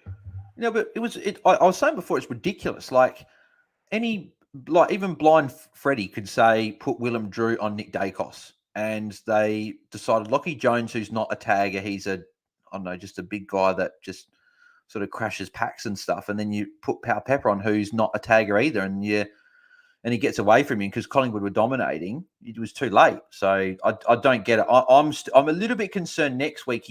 I wouldn't be surprised if they put a Jack Graham onto him as a defensive forward role. But again, like Dacos is playing so well at the moment. Can anyone really stop him besides McGuinness? No. And he doesn't play McGuinness until later in the year, so that's probably not a big issue. Bont in the middle, take the mark. Yes. Yeah. Beautiful. I was saying Bont's looked good since quarter time. He was only on 8 points at quarter time, I think, and he's now on, I think he's on 77 now, which is good. So he's going along nicely with still 3 minutes to go. And then I think that St Kilda after for Dacos. So I don't know if he gets tagged there, but yeah, definitely a guy I'm looking at. The other guy I'm looking at in defence, I want to get your thoughts on it, is Jack Bowes. Nah. I mean, he had a very good game, did he? Well, he got 77, and from what I saw, there was good signs there, and he's got and the thing that I like about him as well, he's just over 600k, so he's cheap, but he's got a Geelong, really good run. Do you really trust Geelong? Yeah, I know that's the one thing. But so Bo's run coming up is very, very juicy for the next, I think, 2 months. So he's got Gold Coast, Hawthorn, West Coast, Sydney, that's obviously the tough one, Essendon, Adelaide, Richmond, Fremantle, GWS and Bulldogs, and he's got the bye in round 13. So it's a really nice run. He got that all wrong. He's got Chris Scott. I like that. That's funny. I like that one. That's a good point. Yeah, I'm just raising the point. I don't mind him. Hey, look, I get it. If he gets the role, we all know he's a great pick, right? But man, it's just one of those ones you can't trust. Yeah. I mean, look at what he's doing at Tanner Bruin, you know. Yeah, that's right. Are you happy enough with a Darcy Wilmot at D6 for the next 4 weeks or 3 weeks until we get Sheasel back there, or are you looking at potentially trying to fix it up? Plus, how many times do we have to talk about this? You're forgetting the formula, mate. Darcy Wilmot's not at D6. I got Bodie at D6, mate. I got the Bodester. Oh, the Bodie. Well, are you happy with the Bodie at D6 for the next 3 weeks until Sheasel gets DPP? Or are you looking to fix that up? Look, I'm not. Oh, Jesus, hang on. I haven't thought that far ahead yet. But look, there's a couple of things I'm thinking about, right? So, A, I'm thinking about a Dacos. B, I'm thinking about a Yo. So, could you trust Yo straight up, though? I'm not necessarily talking about straight up. I mean, Dacos would be potentially this week. You know, then if Yo was named this week, I'd give him 1 week look at him and then bring him in possibly next week, you know. So I'm not necessarily talking about 1 week. You were talking about the next few weeks, right? So, yeah. Well, because, if we get Sheasel round 6, will be DPP at the moment, looking like he'll probably get it, so. Yeah. And look, I mean, you know, I've also got, you know, I'm very light on in defence. I've got Constable there. I've got Will Day there. You know, I mean, I don't have any confidence in those two. I'm nervous about Constable. I've also plays a bad game. I brought in Connor McKenna, which wasn't a smash pick, but, you know, he did all right. making money. Okay. Look, he's got good job security. He's making money. You know, I think he's a 65, 70. You know, I'm happy with that. I'm happy with value in my defensive line. I've got 5 primos in my forward line. I've got set and forget, you know, English and Marshall in the rucks, and I've got, you know, what I consider as a strong midline. I mean, it's a lot of value, but I think they're all great players. Yeah, I'm just having a look at the scores in the other game. Harry Sheasel, 5 minutes to go in the third quarter, 97. Holy fucking shit! Yeah, he's going. Sorry, big. Is this meant to be? I don't know if this is meant to be PG. Sorry about that, but my God, Zeebel's on 92 as well. So Zeebel's putting his hand up as a guy. So he's probably the guy I'm looking at the moment. That I'll move on, and probably because I've got like a Tom Powell, and he's on 50, so still 17 touches. He's doing okay, but he's not a smash sort of guy. So I'm looking at going him to a Zeeble type next week and just keeping a Wilmot potentially there, and see how she goes as well tomorrow. Hopefully she goes big and don't have to worry about him as well. But yeah, it's going to be interesting to see. But you know, I think he will. I mean, I think Eagles are going to have something to prove after last week. It's their first home game in front of their home crowd, which, always gives, it's Eagles always get a little bit more when they're obviously at home. We used to be almost unbeatable at home, so we'll see what happens. But, good prospects. Talk me through your team so far. How's it gone so far this round? Give me 2. Oh, thank God. I was like, it said here Darcy had been on the bench for over 8 minutes. And I was like, well, why is he not stuck on the bench so much? But he's back on, which is okay. He's on 35. So it's a bit very annoying. I could have got Wits and got 30 points last week and then potentially more points this week. But yeah, so far the team is doing okay. Not too bad. So Doc 79 is obviously disappointing, but he'll be fine in the long run. He's got a good month coming up as well, 5 weeks. So I'm assuming he'll have some big scores there. Cowan with a 40. That's obviously not great, but I would have only gained 18 points having Wilmot on the field, so I'm not too fussed with that for a week. But Cowan won't be fielded next week for me. Obviously, Roy Laird, 142, which is fantastic. So had him captain. Bont's on 79. So Bont's got 71 points in the last 2 quarters. So again, if he had a good first quarter, he'd be on 100 and he'd be on track for a big score. But if he gets to a 110, I'd be pretty happy with that. Ashcroft, 90. Very happy with that. Marshall, 84. Again, going very well. Darcy, 35. He's obviously poor. Dunkley, 97. Taranto, 108. Rosie, 81. I think Rosie went off for a bit of a knock at some point, but then came back on. Power, 50. And then Sheasel, 97. So all in all, tracking along, not too bad. How are you tracking so far? Yeah, I'm not.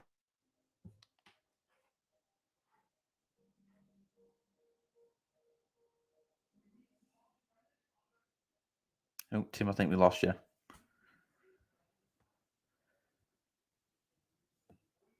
This is on mute.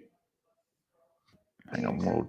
Are you there, mate? Can you hear me? Yeah, there we go. Got you. Yep. Do you know what it is? I might, because I'm from my phone, so if I change apps, I think the mic stops working. Okay, so, yep. I might get out and come back in from my laptop in a minute.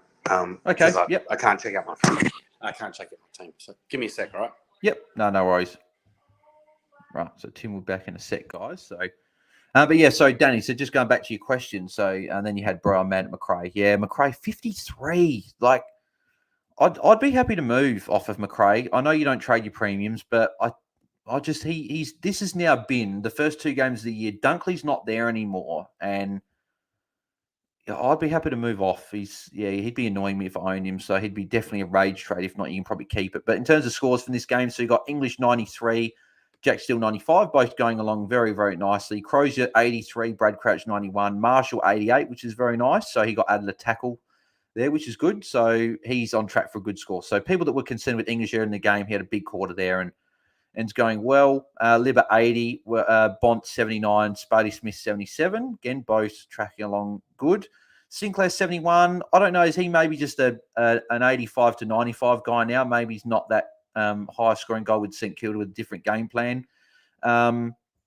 Macrae, obviously 53. That's poor. Stocker 67. He's definitely a guy to keep on your watch list. He's cheap and making money and he's putting solid scores up. So someone just to keep an eye on there. Hunter Clark, obviously big quarter there. We're on 61 now. Then what have we got? Philippu's on 40. So literally besides that goal he kicked in that third quarter, he didn't score anything else. So McLean 44. And that looks to be it from that game. And then we'll go to the Freo game as well. And we'll have a look at the scores here. So this is 27 minutes in the third quarter. So hopefully, okay, Dust on 45 now. He's starting to build, starting to get a. Is that a big quarter, which is good. He needs another big quarter for me to be okay. That Powell on 50 slowed, which is disappointing. He's only got 10 points in this quarter. He scored 22 in the first quarter as well with a goal. So take away that goal.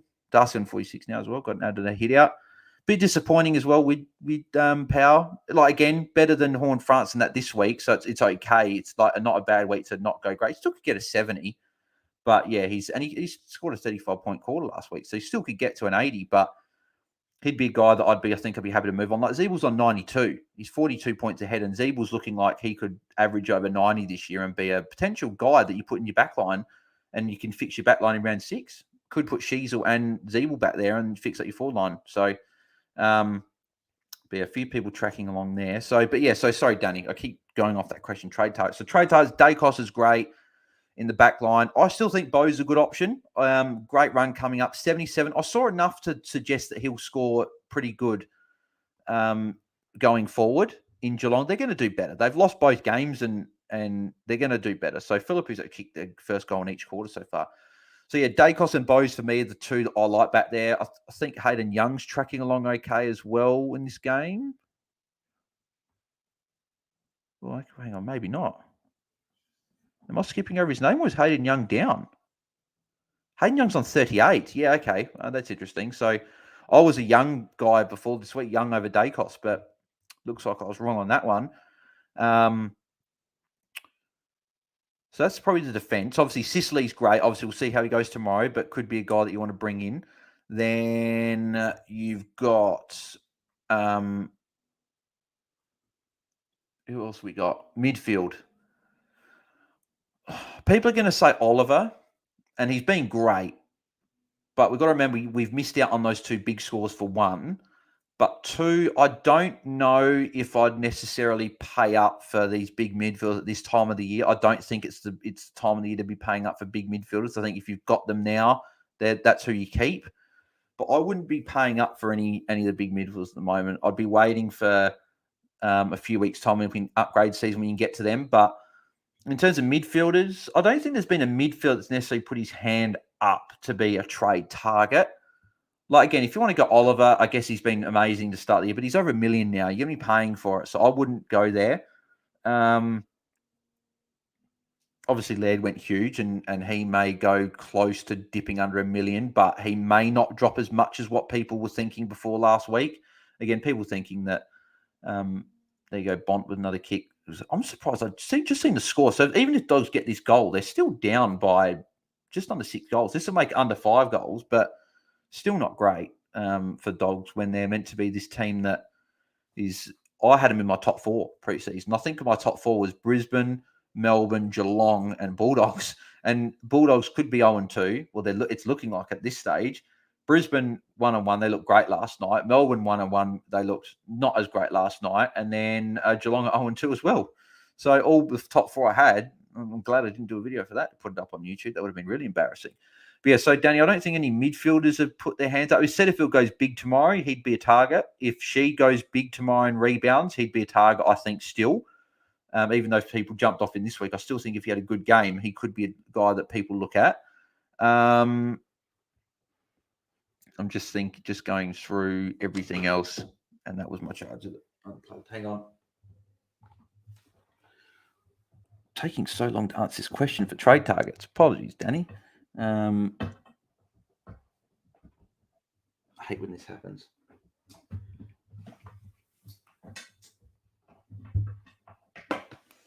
Apologies. The charger just completely fell out. Bailey Smith, is he going to Bont? No, they've completely gone over his head. But yeah, not midfielders for me. I think this isn't the week for midfielders. I think last week was. But yeah, Warple, Callahan. I think all the mid-price midfielders are playing all tomorrow. Yeah, Sheed, Setterfield, Warple, Callahan, they're all tomorrow. So we're going to get a bit of a gauge at where. Like if Warple goes big tomorrow against Sydney, then that's pretty obvious that he's the guy that you look at. Callahan, I'm still... If you start, I think a few people said if you started with him, great. I don't know if I'd be jumping on him because I just don't think that the role will be as good as what I think. Because Harry Ralston's back into the team for GOS, so I just think that maybe he comes in and plays midfield for the week, and they keep Callahan out in the midfield. But then again, we'll have to see. So yeah, midfield's no. Rucks. Grundy is an option for those people that want to have him for 4 to 6 weeks and see how he goes. Maybe he can make some cash, then you can straight swap English in a week. But I would personally just go up to English straight up. Obviously, Darcy's shown tonight that he's probably not the guy to look at. Obviously, poor game. So he's on 47, so 46. So he did have a good third quarter. He still scored 35 points, but it's just frustrating that he had to leave that big quarter till now with only 11-point first half, because even if he has a 50-point second half, it's still only meaning he's going to get to a 61, which is not great considering that some of the other rucks have gone big, especially Darcy Cameron. Darcy Cameron's an option, potentially. There's a bit of a cheaper option after going well this week. So Bailey Smith's taken a +6 there. So it's good for him. He's slowly moving up. And then forwards, I think all the mid-priced option guys, I think, have crossed the names. I think Horn Francis showed again today. He played well for a 9 last week. I was still a bit questionable with him. I wanted to see it again, and he gave away a lot of free kicks today. So I wouldn't take him. Bruin obviously got a trade out. So probably Zeebel's the guy to put his hand up. So Zeeble I'd like to bring in. So he's probably a guy. They're probably the trade targets at the moment off the top of my head. Not looking at every game, but they'll probably be so far. Zeeble for me is probably a guy that I'm looking at this stage, bringing in for Tom Power. I've got 100K in the bank. I can just, I'll be able to find, as long as Zeeble doesn't go up that much, but he will, unfortunately, because his break-even's low. And then Powell, I'll just have to find like maybe 40, 50K. I'm sure I'll be able to do it somewhere. I could literally go a Sheed down and do a rookie fix-up. Maybe that could be something that's an option. But yeah, few options. But yeah, let's quickly go through these Freo North Melbourne scores. Yeah, Danny said get a little cash. Yeah, that's right. I would be. McRae to Chad Warner, I wouldn't. Not Chad Warner. He just get tagged too easily. And for if you're going to go McRae down, LDU's an option.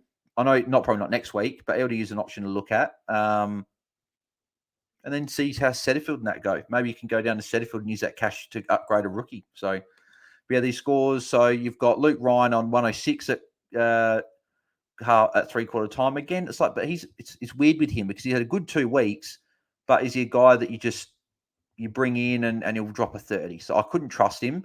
Harry Sheezer 104. I really hope everyone watching has got Sheezer in their side because, yeah, he looks very, very good. And again, 2 games in, but what's he going to average? Like, he's looking like he can average 85. And as a defender, that's well past the buy as a keeper. Like, not as a keeper, sorry. You keep him past the buys. So, yeah, Zeeble 95, again, big target. I think he's looked good. He's got the role. So, yeah, you'd be looking at him as an option. Andrew Brayshaw 92, again, on track for a good score as well. LDU 89, looking good as well. I wouldn't target him next week with a McGuinness tag, but someone there. Windhager's also about to come on. So, could that affect someone like a Bont or a Bailey Smith or Liver or someone for the last quarter? Liam Henry 65. Sarong 68. That's probably one you may look at moving off of potentially if you can't get to a good enough score, just because you can probably get to another midfielder there. Probably not your worst, probably not one of your biggest issues, but just something that if you've got nothing to do, he could be a guy you move off of. Simpkin moved himself to 65, so had a big 3rd quarter there. Still not a guy that I'd look at bringing in. Tom Power 50, quiet quarter there, only 10 points. Hopefully he can have a 20-point last quarter to get to a 70 again, but he's a guy that it's back-to-back sort of 70s. I don't know what the role is. Be interesting to see who's been watching that game, if that role has been like that and what his CBAs are like. But if your CBAs are down again, I think he's just a guy that I'd move off of just with the role not being there. But I'll take a 70. I'd be happy enough with that. Like, he was priced at 50. He's still been valued. He's not been an awful pick, but it's just something that I think I've got to move off of. Because a rookie could be getting 60s. Look at Phillip. Phillip is on 40, but against the Dogs, tough matchup. Chandler got 64 in a tough matchup. English, good mark there. Yeah, English is going well. Cunnington 49. If you've got him, I'd probably move off of him. Bont just got taken. Was that Bont? No, I don't think it was. But Bont could get it here, potentially. He's moving into the 50.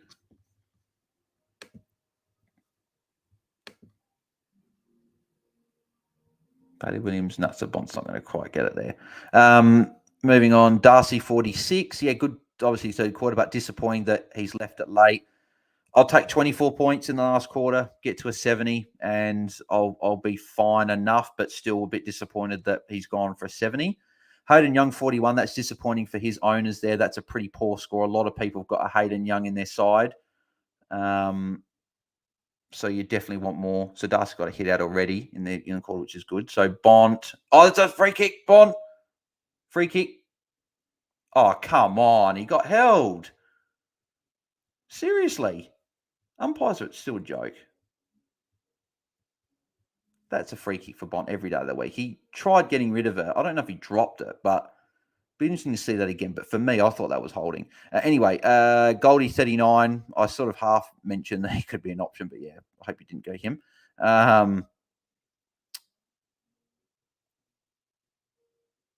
What else we got? Miller Bourbon 35. He's going to be a slow burn on the bench, and he's probably not a guy you're looking at playing on field. And yeah, so a few low scores in that game, a few big scores, but a few low scores as well. So that game's sort of a bit different with some up and down scores. Oh, here's Tim. Apologies if Tim, I hope you weren't waiting too long. Mate, I've been here for... No, I'm joking. I just got here. Yeah, I was just going through the Fair North games. What, Darcy's on 47 now, which is okay. Oh, it's a bit of a stinker. Where are they? The 3/4 time? Yeah, so I think the last call was about to start. So if it gets to a 70, it could have been a lot worse. So, but yeah, when you got an English on 104, is that something I do next week? Do I go a Darcy to an English? Oh, I don't. The thing I'm worried about next week is Darcy will have West Coast, and if Naipanui's not back, which I don't think he will be, Darcy could be up against. You don't trade Darcy. Yeah, I think it's just he's had a bad game. For some reason, they played him forward. Was he injured or something, or what was it? No, I don't know. Maybe they were just trying to get. Maybe they thought North Melbourne they were going to just beat them, which at the moment they're losing by 16 points. Was it mainly Jackson in the? Well, I know Jackson started in the ruck from what in the group chat, and yeah, and apparently Darcy played a bit more forward. But then again, Hayden Young, who I was Young over Dacos, Young's on 41 at 3/4 time. I can't help but feel good when players I don't have are not going well. Does that make me a bad person? Does that make me a bad person? Nah. That's just how we are. That's just how fantasy coaches are. If you don't get it, like it's funny. Having a stinker, yeah. Tim, mate, not the Darcy one. You can cheer about Young, but not Darcy. I'm still chilling. But it's just that it's what happens with fantasy. Like last week, I was all doom and gloom with Lairdy going really bad, paying $1 million for him. Whereas this week, I'm feeling a lot better. He's 142, and his break-in was 174. So people thought he was going to drop a lot, but he's not going to drop as much as maybe what people initially thought, which is what I was banking on him at the start of the year. I thought he won't drop below 950, and that potentially could be the case. It'd be interesting to see, because obviously the magic number, how that works, it'd be interesting to see what Laird's break-even will be after a scoring of 140. If it'll be still 130 or 140. It'll still be high. Yeah, it'll still be high because of the 5-weight pricing. Yeah. So rolling average. I was saying before as well, I'm looking forward to the Twitter space tomorrow night. I'll be a bit more up and about, which is good. So Jamal Uhagan has missed touched on the line. I'm surprised that Saints are really beat 34 points up against the Dogs. Yeah. Ross the Boss, he's doing a job without King, Membry, all these guys in the forward line. Yeah. The forward line is Caminiti and Philippou and Mitch Owens, and they've kicked 11 goals, 8, and held the Bulldogs to 5 goals at the moment. Yeah.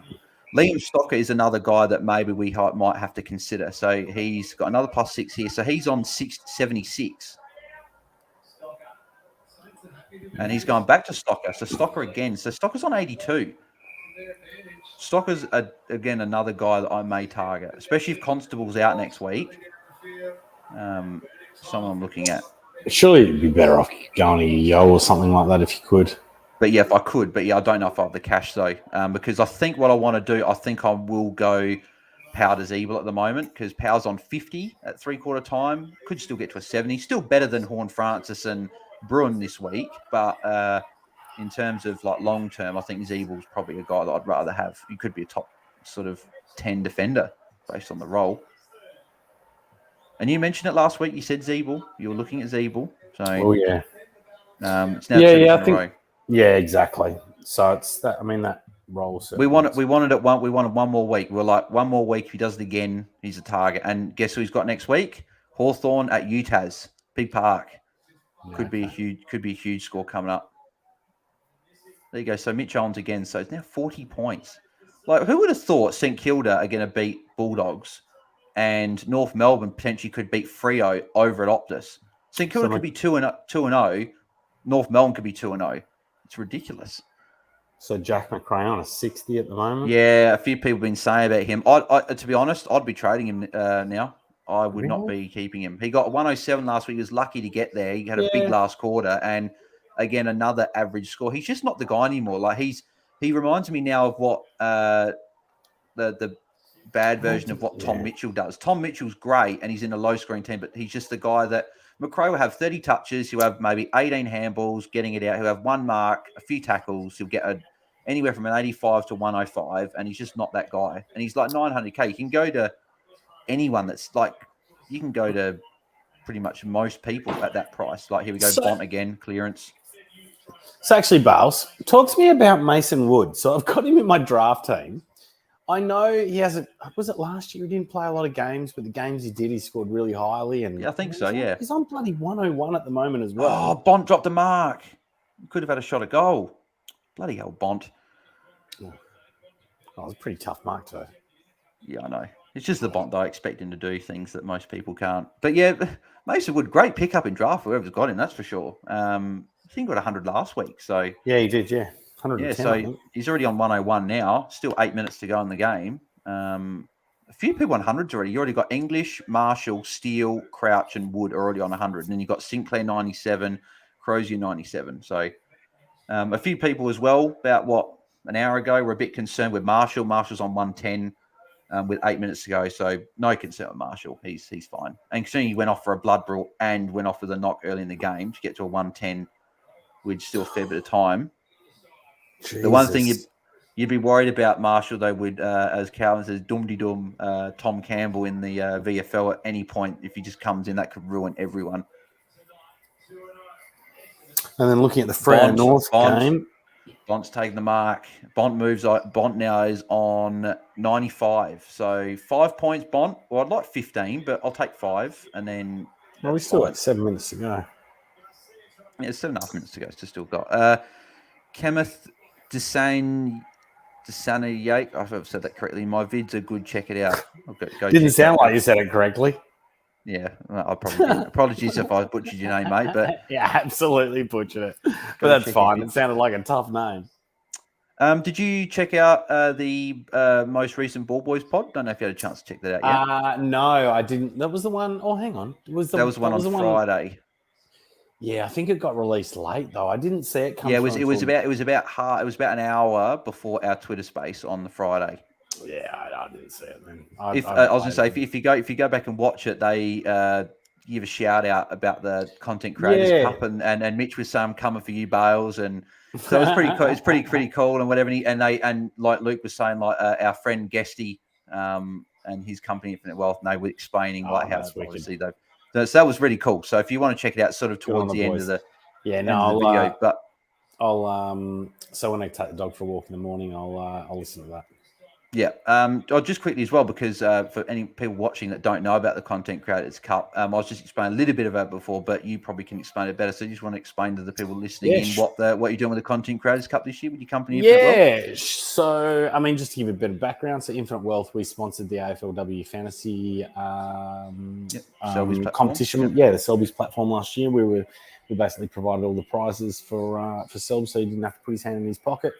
And then, that kind of went well. I thought I really enjoyed kind of helping out the community, and we got enough attention out of it, enough inquiry to kind of make it worthwhile. So I wanted to try and do something again this year, and basically came up with the idea of a league, a 20-person league full of content creators. So I think there's like 6 or 7 of the top AFL Fantasy Classic podcasts, i.e. The Traders, Plus 6, Pod, Hat Chat, Ball Boys, Bet.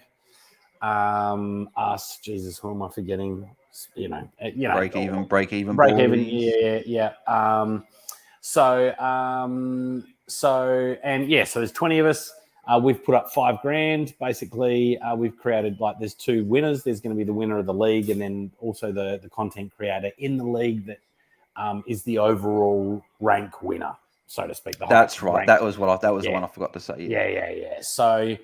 And then it's something good that obviously, we can all have a bit of fun going up against each other as content creators. And then, I think the other thing is for peeps is that peeps can, go and have a look at one league. I already know that Jaden has immediately, because he was looking at following, I think 50 of the top 50 top coaches or, popular coaches to track how things were going through the season. So he's following the league automatically. But yeah, I think it's just a good bit of fun for people. Generally people listen to multiple podcasts and you can kind of see how everyone's going. I know Stato is leading from an overall point of view so far.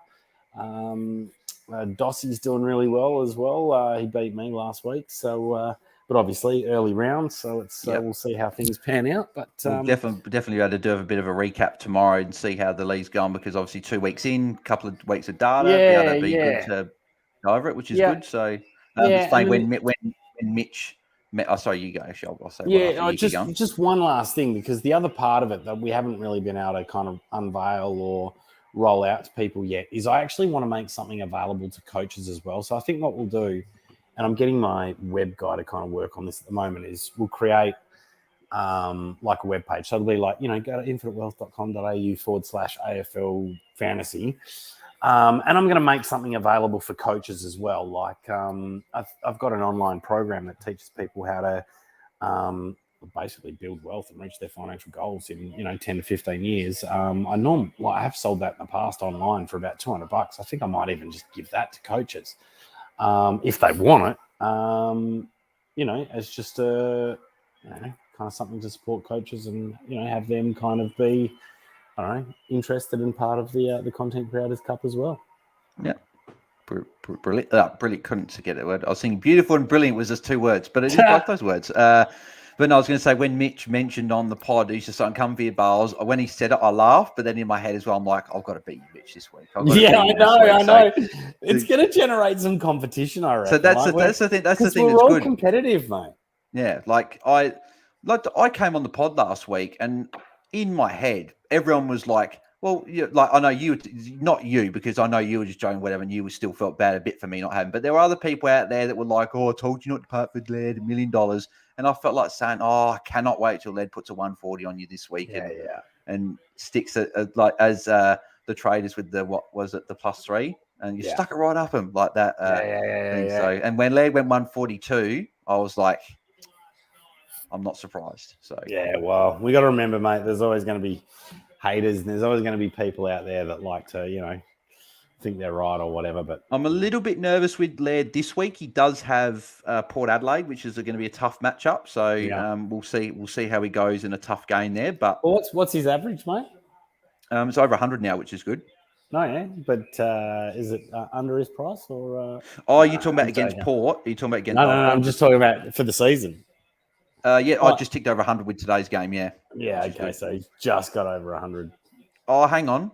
No, it might not. Oh no, it's not. He lost a handball, so he's averaging like 99 point. So there you go, mate. He scored 109. He's dud picks. I told you shouldn't trade brought in Laird. I told you. It's annoying, buddy. Bont's just gone off with 4 minutes to go. I'm hoping he comes back on. That's just his rotation. Remember. But the thing's this last week. The thing's a bit annoying though is if he does finish on like a 99 again, that's obviously back-to-back games under 100, and he had again another crap quarter where he could have had a 120, but the difference between that is he had a bad quarter. So but let's just remember, clearly the doggies haven't quite put it together yet. Yeah. I mean, to get beaten by the Saints by 45 points, are you fucking kidding me? Mate, Ross Lyon's given them a bit of a sugar hit, hasn't he? Darcy 1 point so far in this quarter. God damn it. You're not going to get to a 60, is he? I hope not. That's good. So the only sub him off. Might as well just sub him off. Sub him off. Have they made the sub? I don't know if they made the sub or not. I don't know. Yeah, they have by the look of it. It's annoying. Is on. Darcy's on. He might not make a 50, mate. I'd love to see that. I'd love to see that. I would not, because that would cancel that Laird. I shouldn't wish bad things on coaches. Otherwise, they'll come back and get me, I reckon. I just want can Saints get a goal? Brayshaw's slowed down, man. He was killing it. Sarong, that's a bit of a bounce back from Sarong. What's he on now, Sarong? 90. Oh, really? Okay, he's had a big last quarter. He was on 62. Young is on 47, mate. You would be spewing if you brought him in. That's what I mean. 109, LDU 100. Sheasel's break even was -17. Yeah, mate. His break even is going to be in the -30s. Like, I'm not. It doesn't matter how much cash he makes anyway, because we're keeping him at the moment just because of how well he's doing. But the thing that's so good about him getting these big scores early is he's going to make a truckload of cash. He's going to rise to 600k very, very quickly. And even if you swap him, he's going to be a straight swap. Yeah, I don't know if Bont's coming on. 2 minutes left. They're just going to go, no point. We went through this last week. Can you just chill? He's not come back on. Sucks. I just wanted 100. Hang on. It's 2 minutes to go. Just chill.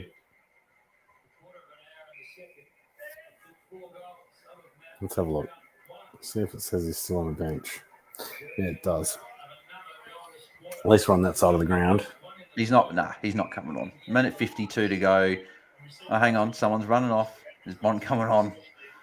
I hope so. A couple of people are running off. Actually, what's the Ed Richards 66? Yeah, a few people jumped on him. I wouldn't have been a fan jumping on him. I cannot believe St Kilda are going to beat Bulldogs and they're going to smash them as well. 71, yeah, you wouldn't.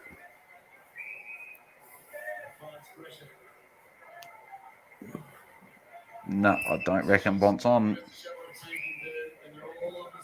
It's annoying as well. My mum went St Kilda in our tipping comp, and I'm just like, yeah, right. Like, who would have gone St Kilda? Like, there you go. Stocker again. Stocker's on 98 now. Got to remember it's against the Dogs. A lot of chip around the back that they allow, but English again. Go away, English, man. Oh, Bont's waiting to come on. Why are you waiting to come on, Bont? There's 40 seconds to go.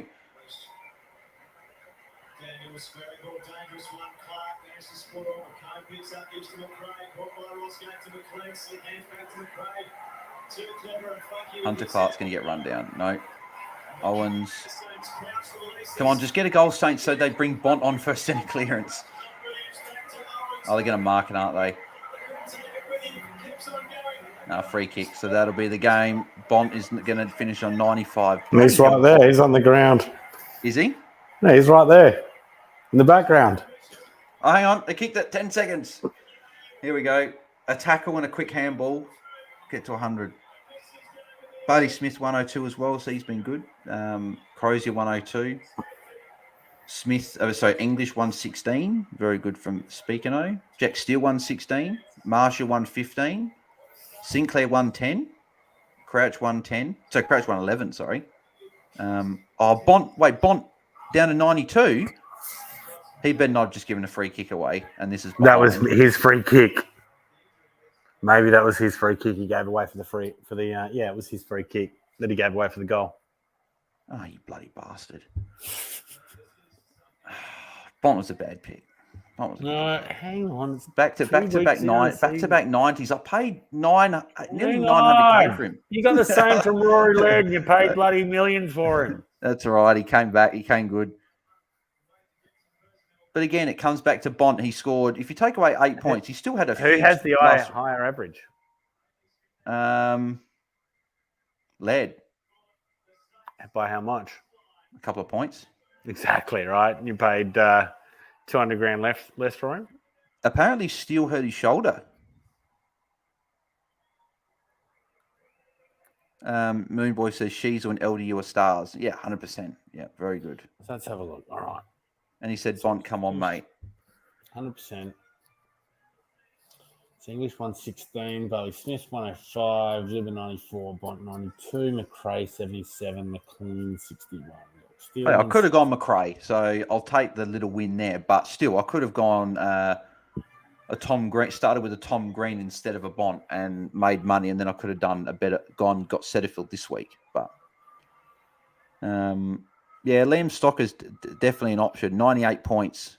He's going to be making good cash as well. So I will be looking potentially at a guy like him. But yeah, that's interesting. Let's have a look at how's the other game going? So Freo North, we're 20 minutes into the last quarter. So you got Sheasel 112, Zeeble 104, LDU 100. So Darcy's on the bench. on a 48. God's sake. That is crap. 48. That is. I'm sorry. I'm trading him next week. I can't have him in my team. I already wasn't a big fan of Sean Darcy just because he's burnt me in the past, and now with the 48. Nah. See you later, Sean. So what do you got? Brayshaw 104, Sarong 94, O'Meara. So Brayshaw slowed down in the second half. Hayden Young 47, She's a 112, Zeeble 106. Tom Power just get 900, please. I'm changing the channel. See, maybe it's like, maybe instead of going Powell out because he's got Hawthorn, maybe I just get rid of bloody Darcy. I'm not doing that again. Sean Darcy. I don't know that your primos are where to look, mate. Sean Darcy's not a primo. Sean Darcy's a spud. Always injured. His knees taped up probably just as much as what Frankenstein would have his knees taped up like. And yeah, just frustrating. Got 100 last week and he dominated, whereas Witt's got 130 and dominated. That's the difference. English got a 116 tonight without really trying. Marshall got a 116 without trying. I could have gone Gorn. That could have been bad, but yeah, I mean all the rucks tanked except all the R2s tanked except for we got to see Witsy go tomorrow, but Darcy Cameron. Darcy Cameron did well. I wonder what the deal was there. Why he got so much ruck time? Whether that's going to be people got to remember he got 109, but he did score 50 something points in the first quarter. So people got to just put that into context. It probably would have been a 70. Just had a good first quarter. But Ross Lyon 2-2, so 2 from 2, not 2 and 2. I want to see the CBAs from that game actually, from the Collingwood Port game. So CBAs. So there was 34. Cameron had 23. Okay, he had the majority. Cox only had 11. Nick Dacos had 9 CBAs and 5 kickouts. That's just so good, isn't it? So that's a 6. It's yeah.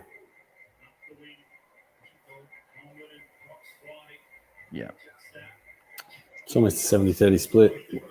Yeah, so I wouldn't be opposed to going Darcy to Cameron.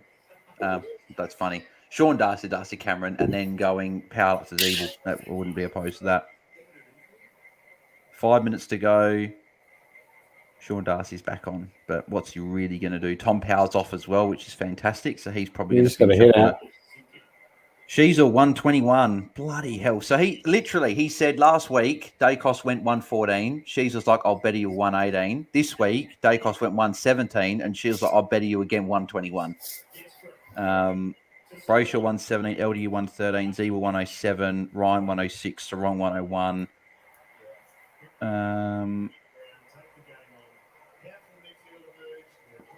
Powell 61. So Powell got 20 disposals, 0 tackles for 61. It's a bit disappointing. Probably would have wanted a bit more. Darcy's on 49. 1 hit out, please. Get to a 50. If he doesn't get to a 50, my God. Like Jackson's had 17 hit outs. Darcy had 23. So clearly it's been a more 50-50 split. Hayden Young 50 as well. That's a poor one.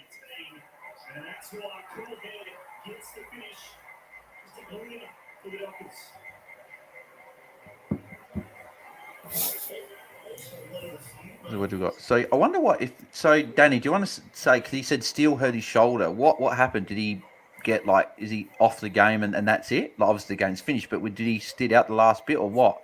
Because that could be a big injury that if he's injured. Actually, what did Philippou score? 42. That's 3 goals for 42. Exactly. He's just not. I think Chandler clearly showed that he's the guy that if you're going to play someone on field, I think you field him. But I don't think you can field either at the moment. Actually, sorry, you can field Chandler. I had Pedler. I fielded Pedler in one of my teams over Chandler. What did Pedler get? I think he got a 54 or something like that. No, Chandler was Chandler got a 64, was it? And I think Pedler 64. 64, and Pedler got a 55. It's only 9 points difference. Only 9 points, yeah. So but on my side only cost me 18 points with Watt, Wilmot, and Cowan. So it's again But that how rookie good did roulette. Chandler look though, eh? He looked very good, and that was against the Brisbane where they got pretty much well beaten for a majority of the game, except the last 10 minutes. That was crazy. Did you watch that last sort of 10 minutes? I did, yeah. What Melbourne right back, but it didn't surprise me. I said on here, I wouldn't be surprised if Melbourne come back because Brisbane are just going to be like, well, we don't need to try because we're up by 40, but they nearly lost it. So very interesting. Bont, mate, I'd be bloody upset if I were you as well. Not happy. 92, 92 and 99, and I paid 891k for you. I could have had bloody Josh Kelly. Why did Josh Kelly get injured? Why did he have to get injured? Actually, then again, I wouldn't have had Tom Green, so... exactly. Remember, it's round 2. God, I said that last night, I said that my plan was great. I said, power down to Bailey Humphrey, and I hope he doesn't play for a week. Get the best score of Hollands, Filippo, and Chandler on field, because I look down and I can actually loot the best. And then use that cash on top of a Cowan and go up to a Bose, and then have that rookie off the field, and then only have that forward rookie. But now you have to obviously get rid of Powell. But Zeebles put his hand up. Wilmot did okay, and Sean Darcy's doing my head in.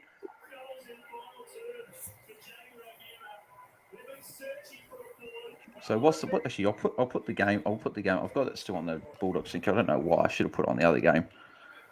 There wouldn't be long to go, I wouldn't think.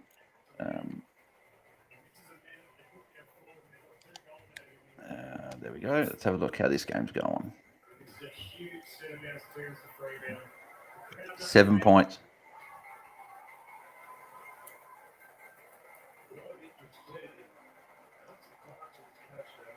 It's probably not, but in the background, that sounds like Zave commentating. I don't think it is, but... No, it's not. Yeah, it's going to sound like him. I don't know who it is, but 7 points. So LDU got a goal as well there, so he's on 113. Yeah, so Sean Darcy's now in the ruck. Okay, yeah, right. Oh, it's a tackle. That'll count as a tackle because it's ineffective disposal. So good. Big Sean Darcy. I don't know why I'm getting so excited. It's only going to move to like a 54. Unless he kicks a... Oh, no, he's not there. It's wrong. Holy shit. It's one fucking difference. Oh! What is going on? This round has thrown up some crazy results. Brendan Cox. What's Brendan Cox on? 71. Not a bad play if people got on him. What about Luke Ryan? I definitely could not trust Luke Ryan. He's gone big, but he's that guy you bring him in, he gets to 35, and then you're like, yeah, I should have brought him in. I don't know if I want Freo to win this. Like, do they really deserve I don't want Freo. Of course you don't, being the West Coast man, but I don't know if as a neutral fan I want Freo to win because I don't think they deserve to win considering they've been losing all game to North Melbourne. Like, then I'm not having to go at North Melbourne there because North Melbourne are just a young team building, but yeah, I definitely wouldn't say that they deserve to win this game. So look, minute 53, plenty of time.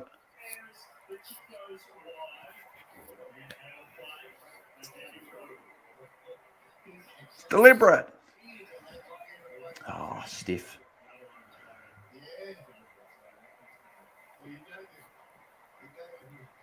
I'd love to get an update. If anyone's watching, of what happened with Steele, because someone was saying that Steele hurt his shoulder. So I'd like to know if Steele actually got injured. Oh, Sean Darcy, seriously, falling over.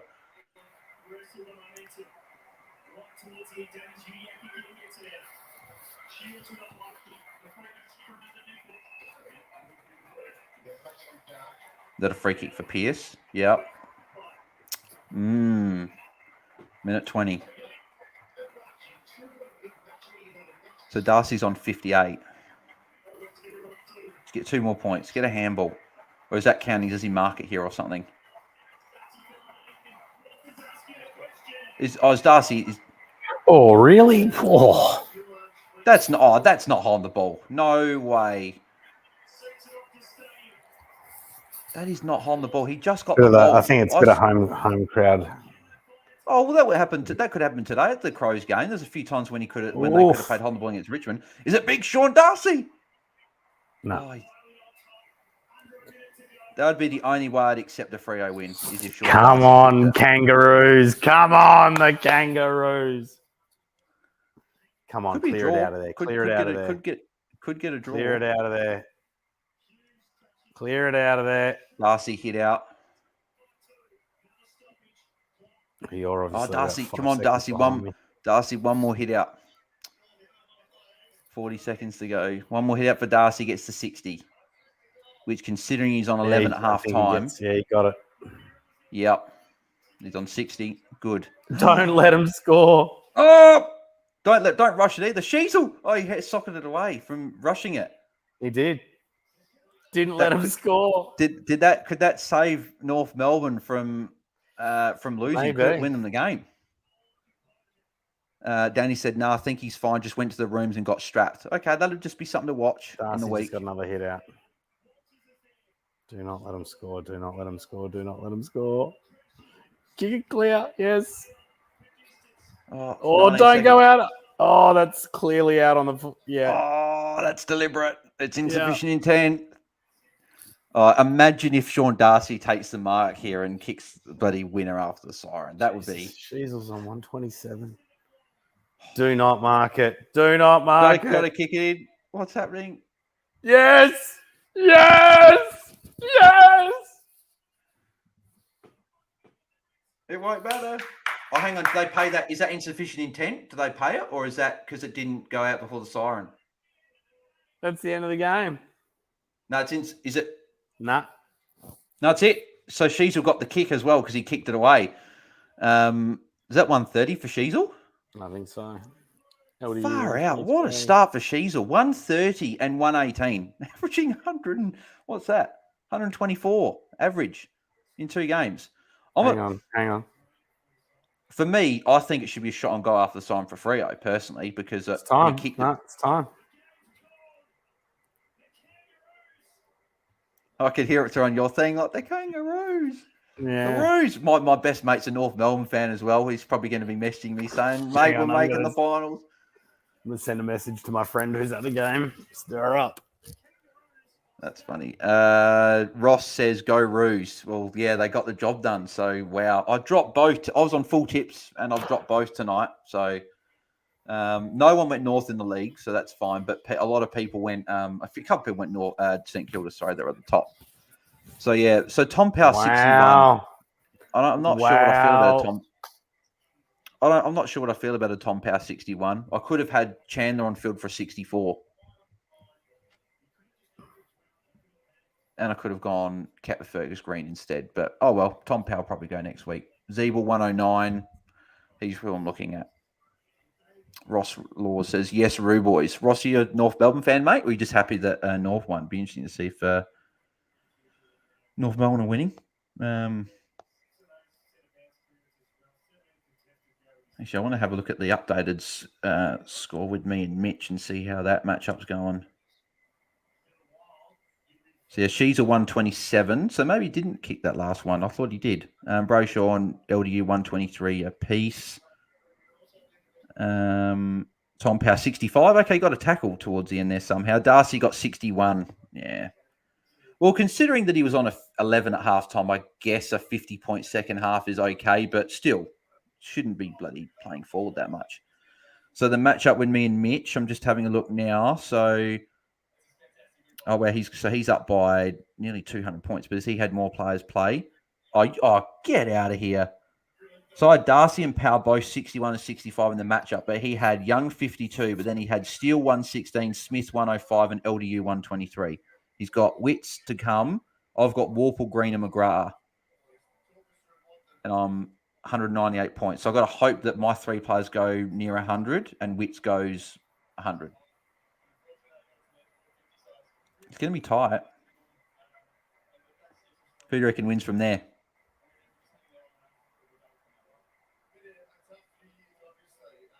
Tim. Are you talking to me? Sorry. Yeah. I'm too busy texting Freo fans. I said, who do you reckon wins? I'm down to Mitch by 198 points. He's got only Wits to come. I've got McGrath, Tom Green, and Warple at the moment. I don't know if he's done trades or anything, but that's hang on. You've got one player, and he's got how many? No, he's got one. I've got three, and I'm down by 198 points. Okay, so you got, he's got Wits, and you got who? I've got McGrath, Tom Green, and James Warple.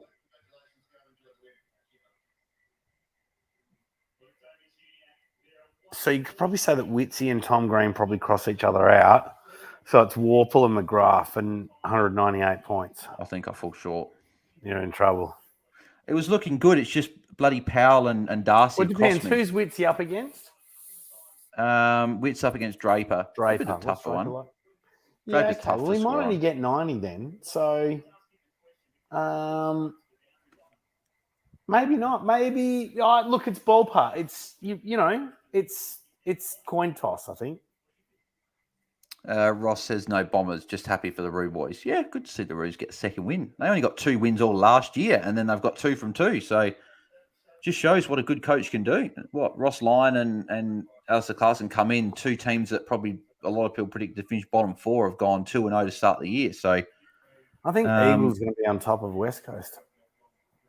Hey, after 2 rounds, Eagles are going to be higher on the ladder than West Coast. You said Eagles are going to be higher on the ladder than West Coast. Same team. Oh, sorry, Freo. Sorry, I'm enjoying my Saturday night right now. Funny. Over in the West here, I don't get to see, the Eagles win. I just get to enjoy it when the Freo lose. Man, English, that's a good game from him, eh? That's annoying. All the good coaches as well have got Darcy in their ruck. Now that's ruined it a bit. Now I was so happy with bloody Lairdy going 140, and now it's come back with how many players do I have tonight? I had I had heaps. I'd Bont 1, Marshall 2, Darcy 3, Power 4, Sheasel 5, and I was happy with Marshall and Sheasel. But Bont 92, that's unders for what I was hoping you'd do. Darcy 61, that's crap. Power 65, I want more than that. I could have had one less point with having Chan on foot, and I would have also had gained an extra 300 odd K in the bank. We had both our captains play. Yeah, we've had both our captains play. So, I think I'm going to beat Serge. That's what I was going to say to Pill before as well, because I said this before to people that the thing that impressed me with Laird today as well. Not only was it that he scored well, but he also had 83% game time, and he's normally a mid to high 70% guy. So he played an extra 5 or 6% game time, which is good. So hopefully that is what's happening moving forward. But yeah, hopefully I get over the top of Mitch. And if I lose to Mitch in the Content Creators Cup, I'm going to be 0-2. So how many players have you got to play? Well, tomorrow I've got I think 10. Yeah, I got heaps. McGrath, Day, Constable, Jinby, Green, Sheed, Warple, Callahan, McKenzie, Goulden. So I've got 10. I got 11. Yeah, I got 10. And what's your score at the moment? 12.39 with 10 to go. Yeah, I'm on 12.01 with 11 to go. I'm up for a big week at the moment. Wow. So you're probably about 60 points ahead of me at the moment in terms of if every player was to get 100. My overall ranking's right out there though, but I'm currently I'm 44,000, but I think a lot of people had more people playing tonight. Like a lot more people wouldn't have your McGraths and your Days and maybe Constables. A lot of people probably had your Youngs, Dacos, guys like that. So who did you have in your R3? Did you have McAndrew or Heath? No, I had Heath. Yeah, I went for that guy that's just going to not play and whatever. But then again, Ryan ended up scoring last night. He played well. He kicked 3 goals. Samson Ryan scored a 57.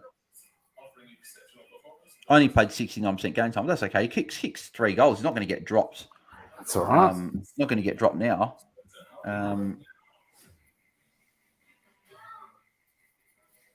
Oh, hang on. What? This doesn't sound good. What's this?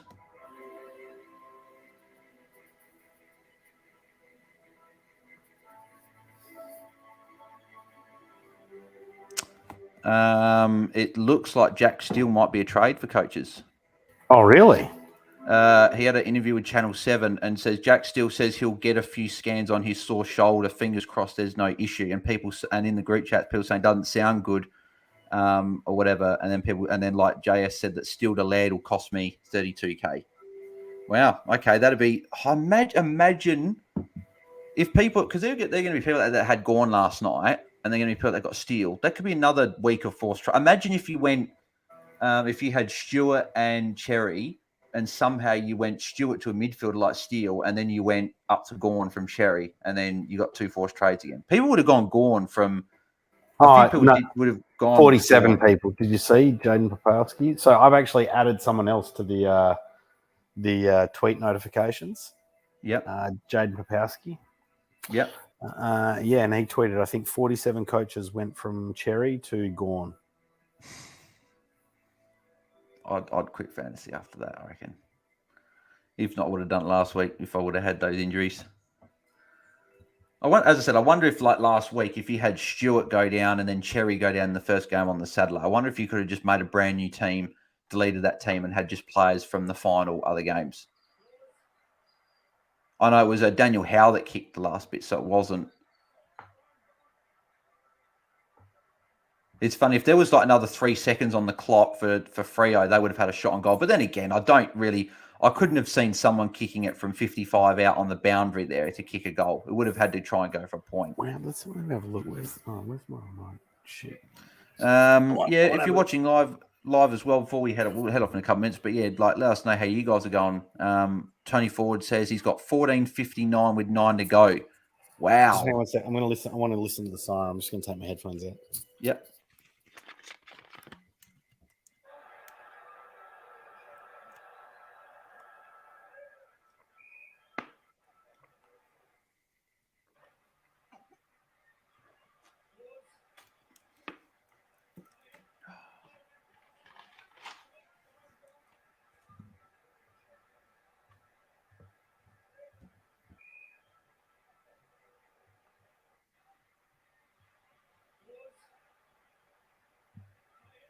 That was inside the 50. It was inside the 50. Yeah. It would have been paid about maybe from 45. Well, you would have been kicking from 50. But all they would have had to have done is scored a point. Yeah. But what happens is that pretty much the siren blows as the ball crosses the boundary. So maybe the siren blew before the umpire had paid insufficient intent. But then again, did North Melbourne really deserve to lose the game when they led all game? So it would have been probably a bit of an injustice for North going over to Perth and getting the points. So, but yes, Tony Ford says he's 14:59 with 9 to go. He's on track for 2,300. He's got both of us covered.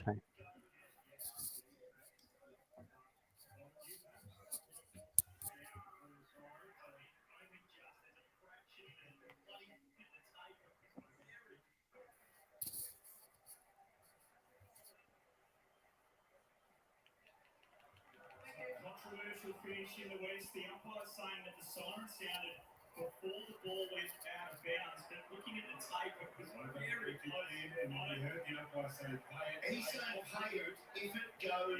Yes, correct. I'm with you, perhaps. I feel like I went out before the siren, so only just as it. Yeah. I can hear them. They were saying that maybe did it go out before the siren? Well, the umpire was saying that, the siren blew before it went out of bounds. Yeah. Who would have thought? It's very close. Very close. Who would have thought the Bulldogs, Freo, and Geelong would be 0-2 after 2 games?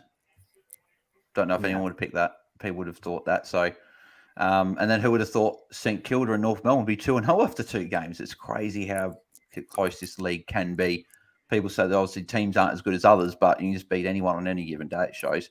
But no, I was saying before, Tony Ford is on 14:59 with 9 to go.